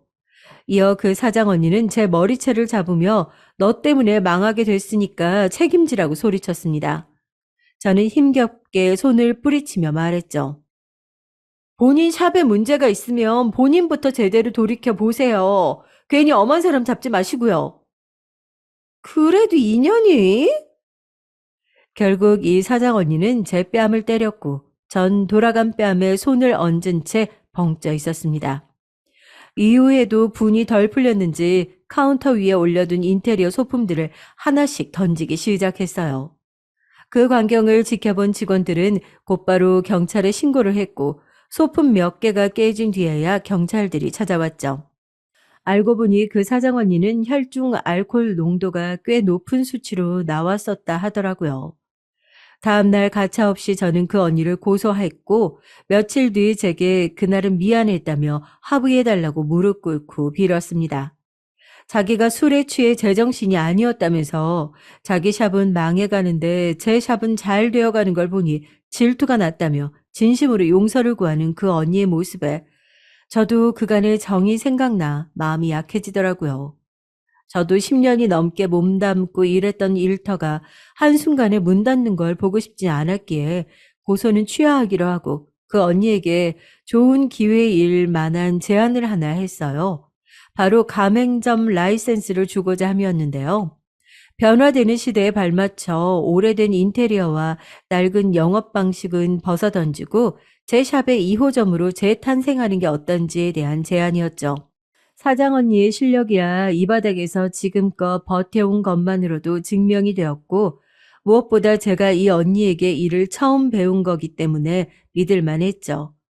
최근에 저에게 하였던 행동들만 봐서는 샵이 망하건 말건 신경 쓰지 않고 합의금만 뜯어내도 언니는 제게 할 말이 없는 거지만 저도 최근 들어 늘어나는 손님 수로 인해 점점 예약도 밀리고 있어 어떻게 하는 게 좋을지 고민하던 찰나에 예전 샵의 위치가 지금 샵과는 거리가 있기도 하고 옆 동네이긴 해도 지역조차 다른지라 해당 지역에서 불러올 수 있는 기대 수익도 있었고 전에 샵 위치 또한 대로변 옆에 오피스 상가가 밀집되어 있는 곳이기에 새로이 리모델링하여 잘 홍보한다면 언니도 저도 윈윈할 수 있는 길이라 생각되었어요. 제 뜻밖의 제안에 언니는 잠시 당황해하더니 자기가 무엇부터 시작하면 되는지 묻더라고요. 그 다음 일은 일사천리로 진행됐습니다. 기존에 쓸데없이 화려하게 장식되어 있던 금태 장식은 이제는 낡아 도금이 벗겨져 볼품이 없었고, 제 샵의 분위기대로 모던하고 깔끔한 분위기로 탈바꿈했죠. 이제는 타 피부샵에서도 쓰지 않는 오래된 관리 기계들은 중고로 팔아넘기고 제 샵에 새로 들어온 기계들을 바꿔줬어요. 그 외에 여러 작업들을 거치다 보니 금세 새로운 샵처럼 바뀌었죠. 저희 샵 간판으로 교체까지 마치니 어엿한 2호점 같았어요. 직원들은 공고 및 홍보를 통해 금세 채워줬고, 제가 직접 나서서 교육도 진행했고, 2호점도 그렇게 점차 자리를 잡아 나갔고, 어느덧 목표치 매출액을 뛰어넘게 됐습니다. 이후로도 항상 초심을 잃지 않고 손님 한 분 한 분 직접 관리하며 관리를 받는데 최고의 서비스를 받을 수 있도록 노력했고, 그런 제 밑에서 애써주는 직원들이 있어서 저는 어느덧 연 매출 5억을 달성할 수 있게 됐답니다. 덕분에 하루하루 눈코 뜰 새 없이 바쁜 나날들이었죠. 딸아이 얼굴도 간간히 볼 정도였으니깐요. 딸은 어린이집에 다녀오면 종종 시어머니가 봐주셨어요. 저희 집은 친정집보다는 시댁에 더 가까웠거든요.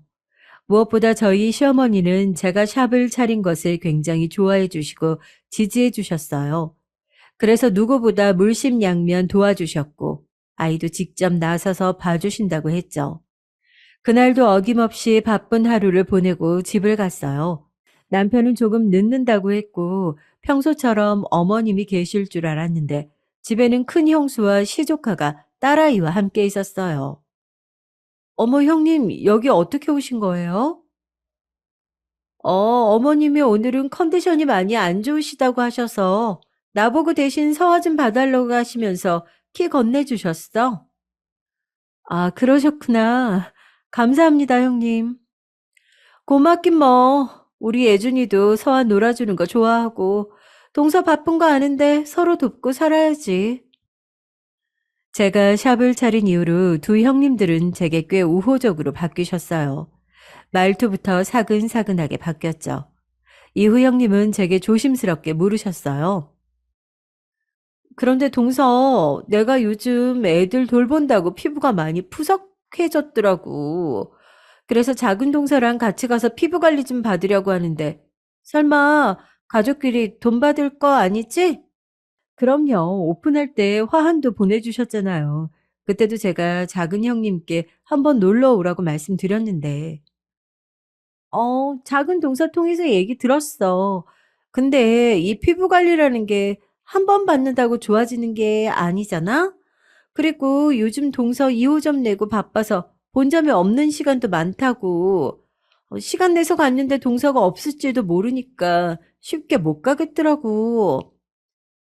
아, 그러신 거면 걱정하실 거 없으세요. 제가 직원들한테 말해 둘 테니까. 언제 같이 오셔서 피부 관리 받고 가세요. 이후 전 이 말을 한 것을 몇 번이고 후회를 하게 됐죠. 제가 말한 건 특별한 행사가 있을 때나 아주 가끔 간절기와 피부가 푸석해지고 건조해졌을 때 시간 내서 받아보라는 말이었는데 전달이 잘못되었더라고요.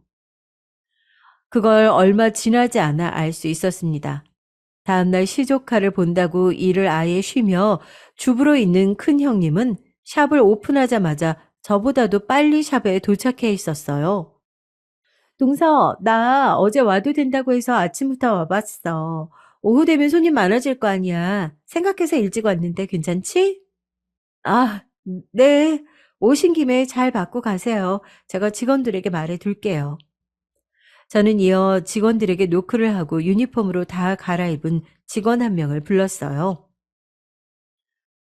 알겠어, 동서. 바쁠 텐데 나 신경 쓰지 말고 일 봐.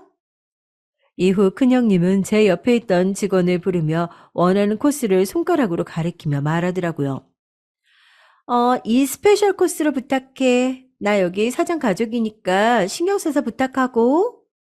제 직원을 본인 직원 부리듯이 초면에 반말은 기본이고 큰형님이 가르친 코스는 얼굴부터 바디까지 풀코스로 진행되는 2시간짜리 관리 코스였어요. 직원은 제 눈치를 보며 큰형님을 탈의실로 안내해줬죠. 원장님, 진짜 저 사람 가족분 맞으세요? 사장님이랑 분위기도 너무 다른 게 다짜고짜 말을 놓으시는데 사장님 옆에 안 계셨으면 진짜 가족분 맞으시냐고 저도 모르게 따져 물을 뻔했어요. 미안해, 혜린 씨. 내 형님인데 원하는 대로 좀 부탁할게. 저는 직원에게 어깨를 두어 번 두드려 준 뒤 세안실에서 화장을 지우고 있는 큰형님에게 말했어요. 형님, 그럼 잘 받고 가세요. 제가 다음 예약자 있어서 이따가 관리 중이라 인사 못할 것 같아서 미리 인사드려요. 얼굴에 클렌징 폼을 묻히고 있던 큰형님은 알겠다는 듯 고개를 끄덕이고는 가라는 듯 손을 저었죠. 저는 이후 바쁘게 예약 단골 손님들을 맞이했어요. 그리고 12시간 조금 지나서 2호점 언니에게 연락이 왔죠. 네, 언니, 무슨 일이세요? 이 대표, 지금 이 대표 작은 형님이라는 사람이 왔는데, 무료로 관리를 받고 싶다네? 이 대표한테 직접 연락해 보라고 해서 전화해 봤어. 제가 뭐라 할 겨를 없이 핸드폰 스피커 너머로 작은 형님의 목소리가 들려왔죠. 핸드폰을 자기한테 줘보라고 말하는 것 같았어요. 이 대표, 작은 형님이 좀 바꿔달라는데? 네, 바꿔주세요. 이후 전화를 건네주는 소리가 들려왔고 곧이어 작은 형님의 말이 들렸어요. 어제 동서가 형님한테 나도 같이 자유롭게 피부 관리 받으러 오라고 했다길래 여기로 온 건데 이쪽 지점에서는 못 받는 건가? 아우, 형님이야 주부니까 시간 구애 없이 자유롭게 동서가 있는 본점으로 가서 받지만, 나는 직장인이잖아. 마침 인터넷으로 검색해보니까 회사 바로 앞에 여기 지점이 있더라고. 그래서 점심시간에 겨우 짬내서 온 건데, 안 되는 거야? 참, 그런 사정이 있으면 미리 말을 하고 가든가, 아님 주말에 연락하고 와도 되는 것을 저렇게 말이 나오자마자 연락도 없이 관리를 받고자 하는 심보가 역시 제가 아는 형님들이구나 싶었어요. 그리고 그동안 제게 보인 호의는 그저 본인들이 그만큼 이득을 취하기 위함이었다는 걸 뒤늦게 깨달아 버리고 만 것이었죠. 사실 이때까지만 해도 그걸 깨닫기 전이었어요. 그래서 저는 쉽게 거절하지 못하고 작은 형님에게는 제가 잘 말해줄 테니 바꿔 가란 식으로 얘기했죠. 그리고 다시 사장 언니를 바꿔달라고 했어요. 언니, 제 작은 형님 맞아요. 회사가 그 앞이라 점심시간에 잠깐 들른 것 같은데 죄송하지만 페이스로 40분 정도만 탄력적으로 좀 부탁드릴게요. 언니는 흔쾌히 알겠다며 전화를 끊었고 저는 작은 형님이 설마 제 본샵도 아닌 지점을 개념과 눈치 없이 오늘처럼 또 연락도 하지 않은 채 올까 싶었죠. 그리고 그 예상은 다음날 바로 깨졌답니다. 이 대표, 오늘도 점심에 작은 형님이라는 분이 왔다 갔는데 알고 있어? 그 후에 그나마 시간이 남아 한숨 돌리고 있는데 2호점 사장 언니에게 연락이 왔죠. 전화를 받자마자 언니의 목소리는 한껏 높아져 있었어요. 저는 몰랐다며 죄송하다고 말했고 언니는 전보다 진정되는 목소리로 말했습니다. 아니, 이 대표 가족이라니까 와서 관리를 받는 건 좋은데 오늘은 와서 굳이 얼굴뿐 아니라 바디까지 관리를 받고 싶다고 해서 1시간 넘게 바디까지 다 받고 갔어. 그것까지도 그러려니 하겠는데 어제 관리해준 우리 애한테 왜 본인 의사는 물어보지도 않고 얼굴 관리만 해줬냐며 화를 냈다는데 그건 좀 아니지 않아, 이 대표? 정말 이렇게 얼굴이 화끈거릴 수가 없었어요. 제 가족이라는 작은 형님이 그런 민폐를 끼치다니 제가 다 낯이 부끄럽고 작은 형님에게 화가 나더라고요. 정말 죄송해요, 언니. 제가 다 부끄럽네요. 작은 형님에게 제가 잘 말해서 그런 일 없게 할게요. 그 직원분한테도 너무 신경 쓰지 말아달라고 미안했다고 말 좀 전해주세요. 저는 너무 열이 받아서 당장이라도 작은 형님에게 연락해 일에 대해 사실이냐며 따져 묻고 싶어 전화를 걸었지만 근무 중이라 그런지 전화를 받지 않더라고요. 그래서 장문의 메신저를 남겼죠. 간단히 내용을 요약하자면 어제 오늘 다녀간 지점은 말 그대로 제 샵의 가맹점이지 제 샵이 아니니 연락 없이 찾아가는 일은 없었으면 좋겠다는 말과 어제 페이스 관리만 진행하라 시킨 건 바로 제가 그런 거였으며 점심시간에 겨우 시간 내 찾았다길래 형님을 생각해서 그렇게 부탁한 거였고 직원들은 저나 그 지점 사장님도 함부로 못하는 소중한 사람들이니 앞으로도 대하는 데 있어 주의해달라고 말이었죠. 더한 말로 도대체 개념이 있는 거냐며 따지고 싶었지만 최대한 참아가며 점잖게 말했습니다. 이후 제 메신저를 확인한 작은 형님은 정말 제 얘기를 알아들은 건지 모르겠지만 알겠다는 대답만을 남겼죠. 퇴근 후 집에 가니 오늘은 어머님이 유치원에 다녀온 딸아이를 봐주고 계셨어요. 어제는 남편이 일찍 퇴근해 딸아이를 봐주었기 때문에 어제도 시어머님을 뵐 수 없었죠.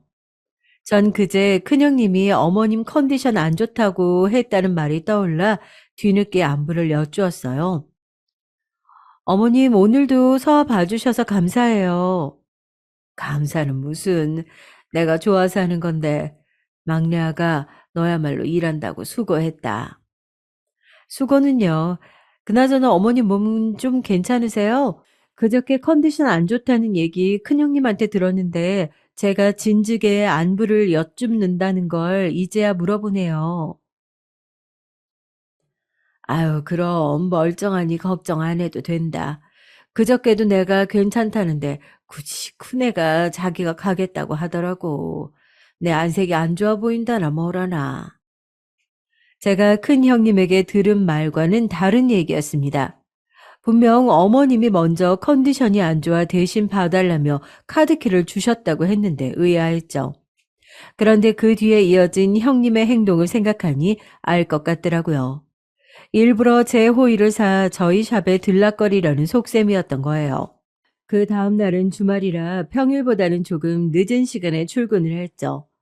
주말에는 딸아이가 어린이집을 가지 않기 때문에 보통 오전에는 가족과 함께 하고 오후 늦게 출근을 하거든요. 어느 정도 자리가 잡혀가고 있어 직원들에게 믿고 맡기고 있었죠.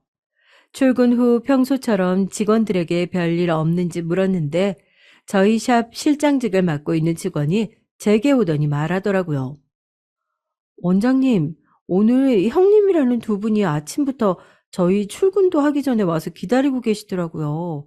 어제도 큰형님이라는 분이 아침부터 오셔서 스페셜 코스로 관리받고 가셨는데 혜란 씨한테 얘기 들어보니까 그저께도 원장님 계실 때 똑같이 아침부터 오셔서 관리받고 갔다면서요?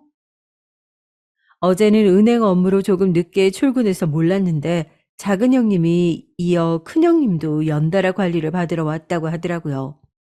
작은 형님은 2호점에 찾아가지 말랬더니 바로 본점으로 찾아오는 꼴하고는 심지어 오늘도 둘이 나란히 와서 관리를 받고 갔다니 정말 두 형님 하는 꼴이 기가 막히더라고요. 그리고 뒤이어 직원이 말을 이어갔습니다. 사실 오늘 두 분이 오셔서 관리받은 걸 원장님께는 말하지 말아달라고 하셨거든요. 심지어 혜란 씨한테는 원장님한테 언제 쉬는지도 물어봤다고 하는데 아무래도 원장님께 말씀을 드려야 할 것 같아서요. 저한테 온 거를 비밀로 해달라는 말에 이어 언제 휴무인지 스케줄까지 물어본 것이 앞으로 제 눈을 피해 자유롭게 와서 관리를 받겠다는 말로 들리더라고요. 이대로는 안 되겠다 싶어 전 직원에게 말했죠. 잘했어요, 조 실장. 일단 어제랑 오늘 둘이 관리받은 내역 모두 사용료 비용 처리해 주고요. 혹시라도 나중에 영수증 끊을 수 있게 날짜랑 시간, 금액 모두 꼼꼼히 적어줘요. 앞으로도 오면 나한테 별도로 보고할 거 없이 영수증 처리하고 부탁 좀 할게요. 저는 그 둘이 어떻게 얼마나 염치가 없는지 내색하지 않고 지켜보려고 했죠. 그렇게 6개월가량 그 둘은 제 샵을 뻔질나게 들락거렸고 한 번은 본인들 친정엄마까지 모셔와서 관리를 받았습니다. 시간이 지날수록 제가 있건 없건 여의치 않더라고요. 그리고 선을 3개 넘는 사건이 발생했어요. 여느 주말이었죠. 평소처럼 오전에는 밀린 집안일과 육아를 하며 시간을 보내고 있었고요. 그런데 직원에게서 다급히 연락이 왔어요. 원장님, 지금 두 형님분들이 친구분들 데리고 단체로 와서 관리받기를 원하시는데 어떻게 할까요? 일단 안내하지 말고 대기시키고 있어줘. 내가 바로 갈게. 전 전화를 끊자마자 딸아이를 남편한테 맡기고 상황 설명을 대략 해준 뒤에 샵으로 달려갔어요. 도착하니 대기석에 앉아있던 두 형님은 저를 보자 자리를 벌떡 일어나더니 제게 오더라고요. 전 바로 두 형님들에게 뒤에 형님들과 함께 있던 그 무리를 가리키며 물었죠. 형님들, 저분들은 누구신 거예요? 그러자 뭐라 말하려는 작은 형님을 큰 형님이 막아서며 말했어요. 나랑 작은 동서 동창 친구들인데 최근에 우리가 동창회를 했었거든. 거기서 나랑 작은 동서가 우리 막내 동서가 피부 관리 샵을 하는데 잘 나간다면서 자랑을 좀 했어. 그래서 다 같이 온 건데 우리 얼마나 대기해야 돼? 얘기를 듣는 내내 어이가 없더라고요. 이런 기본 개념이 없는 두 사람이 내 형님들이라니 참 부끄러웠습니다. 단체로 주말에 샵을 오려면 당연히 예약을 하고 와야 하는 게 기본 상식인데 평소에도 예약제인 저희 샵을 제 가족이라는 명분하에 한 번도 예약 없이 관리를 받아가더니 다짜고짜 자기 동창 친구들을 이끌고 와서 언제까지 대기하면 되더니 참 황당하기 그지없었죠. 형님, 저희 샵은 예약제예요. 지금까지 많아야 두세 명씩 오셔서 겨우 맞춰 관리해드리긴 했는데 지금 주말에 예약도 풀이라 이 인원 수용할 수가 있는 베드가 안 나와요. 전 최대한 차분히 두 형님들에게 설명을 해주었고 제 말을 듣던 작은 형님이 목소리를 키워 묻더라고요. 아이, 그럼 다 같이 여기까지 왔는데 못 받는다는 거야? 네, 단체 예약은 미리 하시고 오셔야 돼요. 단호한 제 말에 작은 형님은 곧 저를 노려봤어요. 그리고 그 옆에서 상황 파악 중이었는지 열심히 눈을 굴리던 큰형님은 제 손을 잡으며 애원하더라고요. 아우, 동서, 내 체면 좀 살려줘. 겨우 시간 맞춰서 다 같이 온 건데, 이대로 가면 내 꼴이 얼마나 우습겠어, 응? 저는 한숨을 길게 내쉬며 잠시만 기다려달라 말하고는 직원에게 가 예약 현황을 확인했어요. 형님들이 데려온 인원은 형님을 포함해서 총 6명이었고 다행인지 저희 샵에는 6인 단체룸이 있었죠. 원래 예약되어 있는 분들은 2인실이나 1인실로 재배치해 주었고 3분 정도 양해를 구하고 2호점으로 넣어 주었죠. 다행히 2호점에 해당 시간대에 남은 자리가 있어서 문제없이 예약을 변경할 수 있었습니다. 그렇게 겨우 관리실에 같이 넣어 주었더니 제가 바로 옆에 붙어 있는 직원실에서 잠시 쉬고 있는지 전혀 몰랐는지 두 형님은 벽 너머로 제 뒷담화를 하더라고요. 저는 벽에 귀를 갖다 대며 그들의 대화를 집중했습니다. 하여간 할 수 있으면서 저렇게 재수없게 군다니깐. 앙칼진 작은 형님의 목소리가 또 또렷이 들려왔고 뒤에 이어 큰 형님의 목소리도 들려왔어요. 전현이 재수없게 구는 게 하루 이틀이냐? 저급한 큰형님의 말에 어처구니가 없었어요. 아까 제 손을 잡고 애원하던 모습과는 전혀 다른 모습이었죠. 샵이 생각보다 꽤 크네. 아까 들어보니까 예약도 꽉 차 있던 것 같은데 장사가 잘 되나 봐. 그 뒤로 친구분으로 보이는 처음 듣는 여성분의 목소리가 들려왔어요. 남편 말 들어보니까 시댁에서 돈 꽤 보태줬었다는데 안 그럼 이런 큰 곳 계약이나 했겠어? 맞아. 고작 피부관리사가 이런 큰 샵을 차릴 돈이 어디서 났겠어? 곧바로 큰형님의 비아냥대는 소리가 들렸죠. 그리고 그 말을 맞장구 치는 작은 형님이 있었습니다. 사실 시댁에서 보태준 거면 우리도 이 샵의 지분이 어느 정도 있는 거지. 저는 아까 눈 부라리는 거 봤어? 어디 형님들 앞에서 눈을 똑바로 뜨고 말하는지. 아유, 예전 같았으면 머리채를 잡았을 거야. 큰형님의 말에 그들은 단체로 까르르거리며 웃어댔고 저는 큰형님이라 말하기도 우스운 그 여자의 어처구니 없는 무적의 논리에 속이 뒤집히는 것만 같은 느낌을 받았죠. 너 그러고 치고는 아까 손잡고 거의 울며 애원하던데? 뒤이어 웃기다는 듯 작은 형님이 말했죠. 아우, 그럼 어떻게 당장 내쫓기게 생겼는데. 건방지게 형님인 내가 애원이라 하게 만들고 아우 너무 싫어.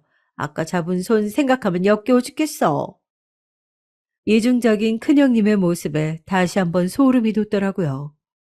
원래 앞뒤 다른 사람이라는 걸 알고는 있었지만 이 정도일 줄은 몰랐는데 제겐 꽤나 큰 충격이었습니다.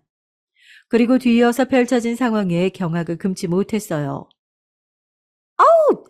야, 너 관리 이딴 식으로밖에 못해?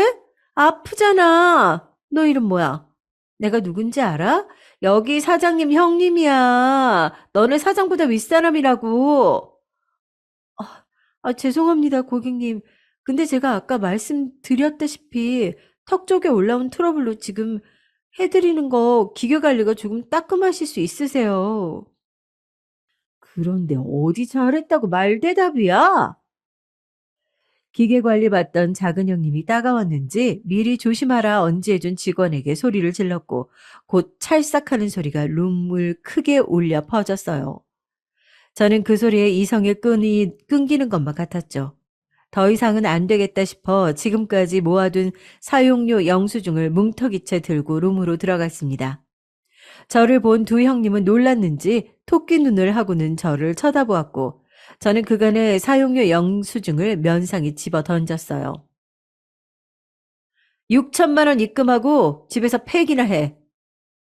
흩날리는 영수증에 손을 저어대던 두 사람은 미쳤냐며 제게 소리쳤어요. 이후로도 분이 풀리지 않았죠. 옆에 붉게 달아오는 뺨을 문지르던 직원은 전 샵에서부터 오랫동안 함께 일했던 친한 동생이었고 저는 똑같이 작은 형님에게 뺨을 날리고 싶었지만 똑같은 사람은 되기 싫어 화를 조금씩 사귀며 말했어요. 당신들 내가 다 듣고 있었어. 가족이라는 명분으로 주말에 겨우 관리시켜줬더니 이렇게 뒤통수를 쳐? 게다가 내 소중한 직원에게 손도 올리고? 이거 다 CCTV 찍혔어. 6천만 원 입금 안 하면 법적 조치 취할 거니까 그리 알아. 그리고 관리는 오늘로 끝이야. 너희들은 관리도 그만 멈추고 다음 예약까지 쉬어. 앞으로 내 샵에 발붙일 생각도 하지 마. 저는 직원들에게 관리 중인 걸 멈추고 쉬라고 했죠. 하나 둘 눈치 보던 직원들은 이내 룸을 빠져나갔고 두 사람들은 되려 제게 삿대질을 하며 소리쳤어요. 동서, 지금 제정신이야? 아니 아무리 그래도 그렇지 영수증을 얼굴에 뿌려대질 않나. 손이 사람들한테 당신들이라니.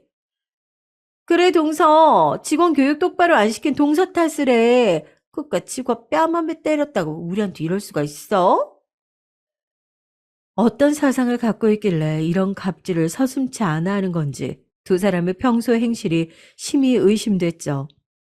더 이상 말 섞기 싫었던 저는 당장 내 샵을 나가 다신 오지 말라고 소리쳤고 본인들 자존심도 못지않게 상해 기분이 나빴는지 오라고 해도 안 온다며 시종일관 뻔뻔스러운 태도를 보였어요.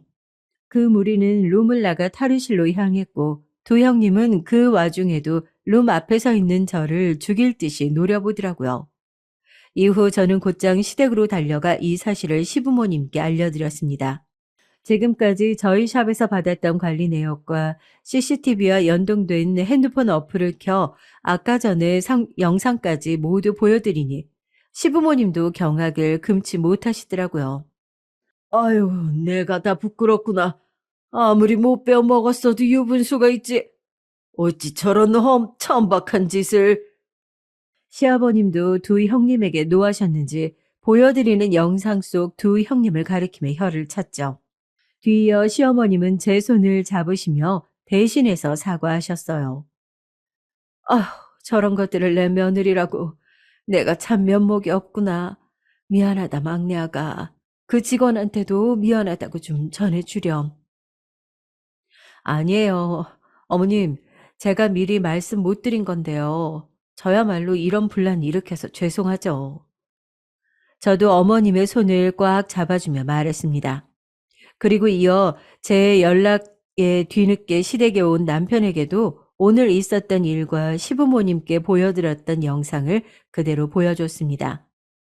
지금까지 두 형님들이 제 샵을 본인들 샵 마냥 들락거리며 관리를 받고 있다는 걸 알고 있었던 남편은 형들에게 따져 묻겠다는 것도 제가 겨우 제지시켰던 거였는데 오늘 일은 남편에게도 큰 충격이었는지 영상을 보고 당장 형들에게 연락하겠다는 걸 잠시만 기다려달라고 말했죠.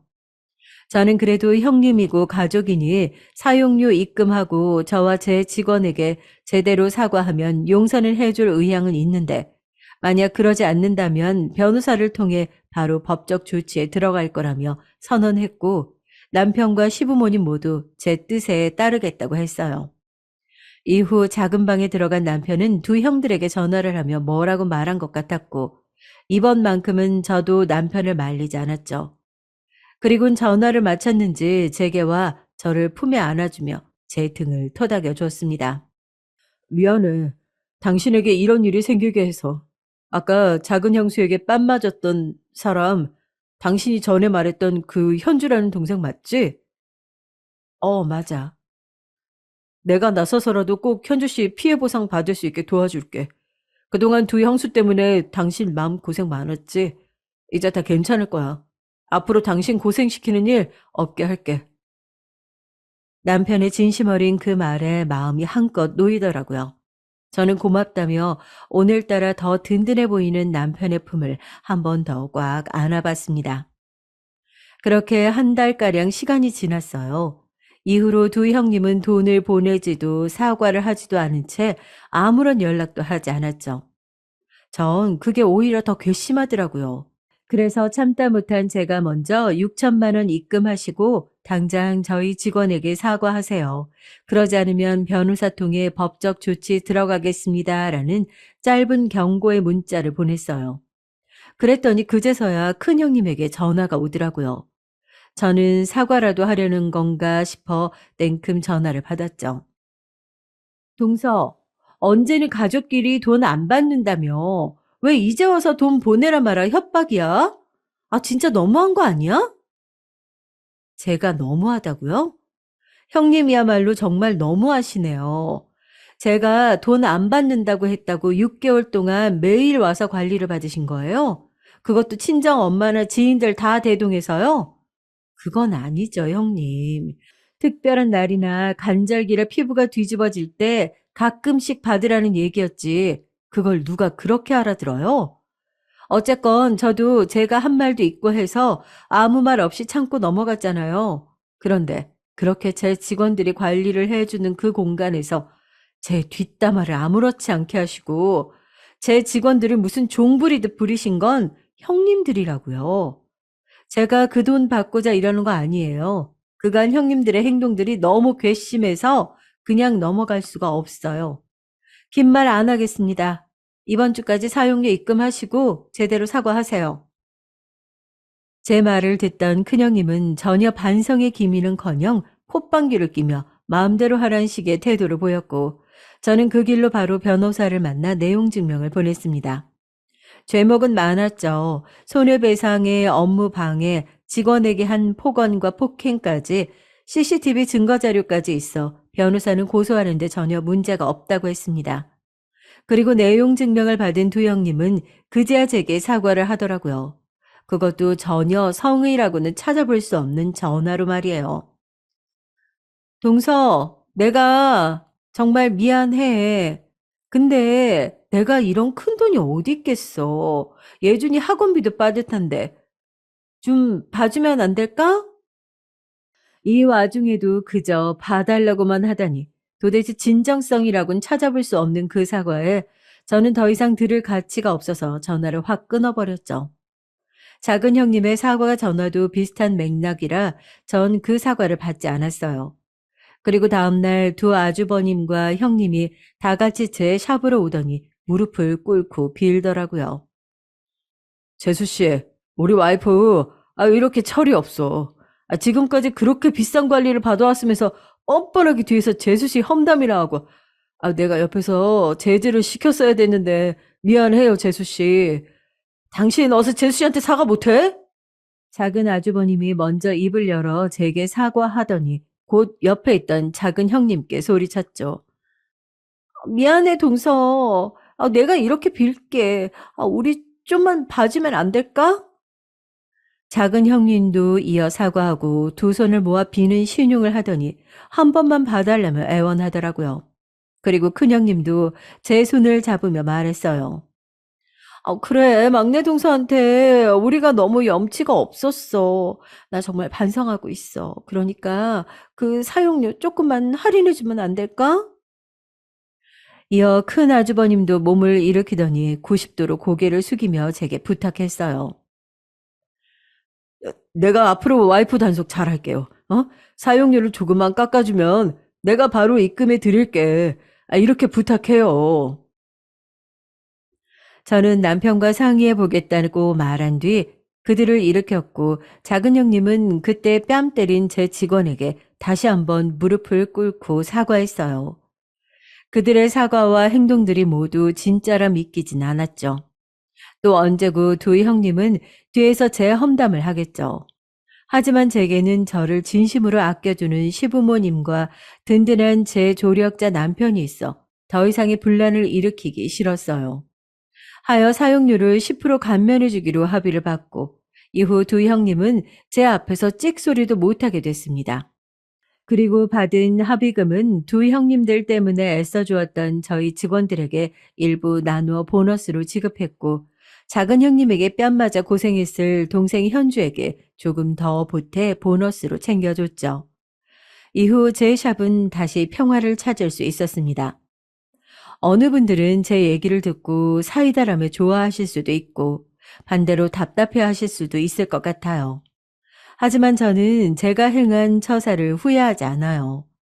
미운 두 형님도 가족이라면 가족인데 법정에서 싸우고 시간 할애하며 힘쓰고 싶지 않았거든요. 현재 제 가정은 너무나 화목하고 저는 그걸로 만족합니다. 무엇보다 제 소중한 사람들이 곁에 있어 하루하루 행복한 나날들을 보내고 있고요. 제 사연 읽어주시는 분들 모두 가족 간의 평화와 행복이 가득하시길 바랄게요. 지금까지 제 긴 얘기 들어주셔서 감사합니다.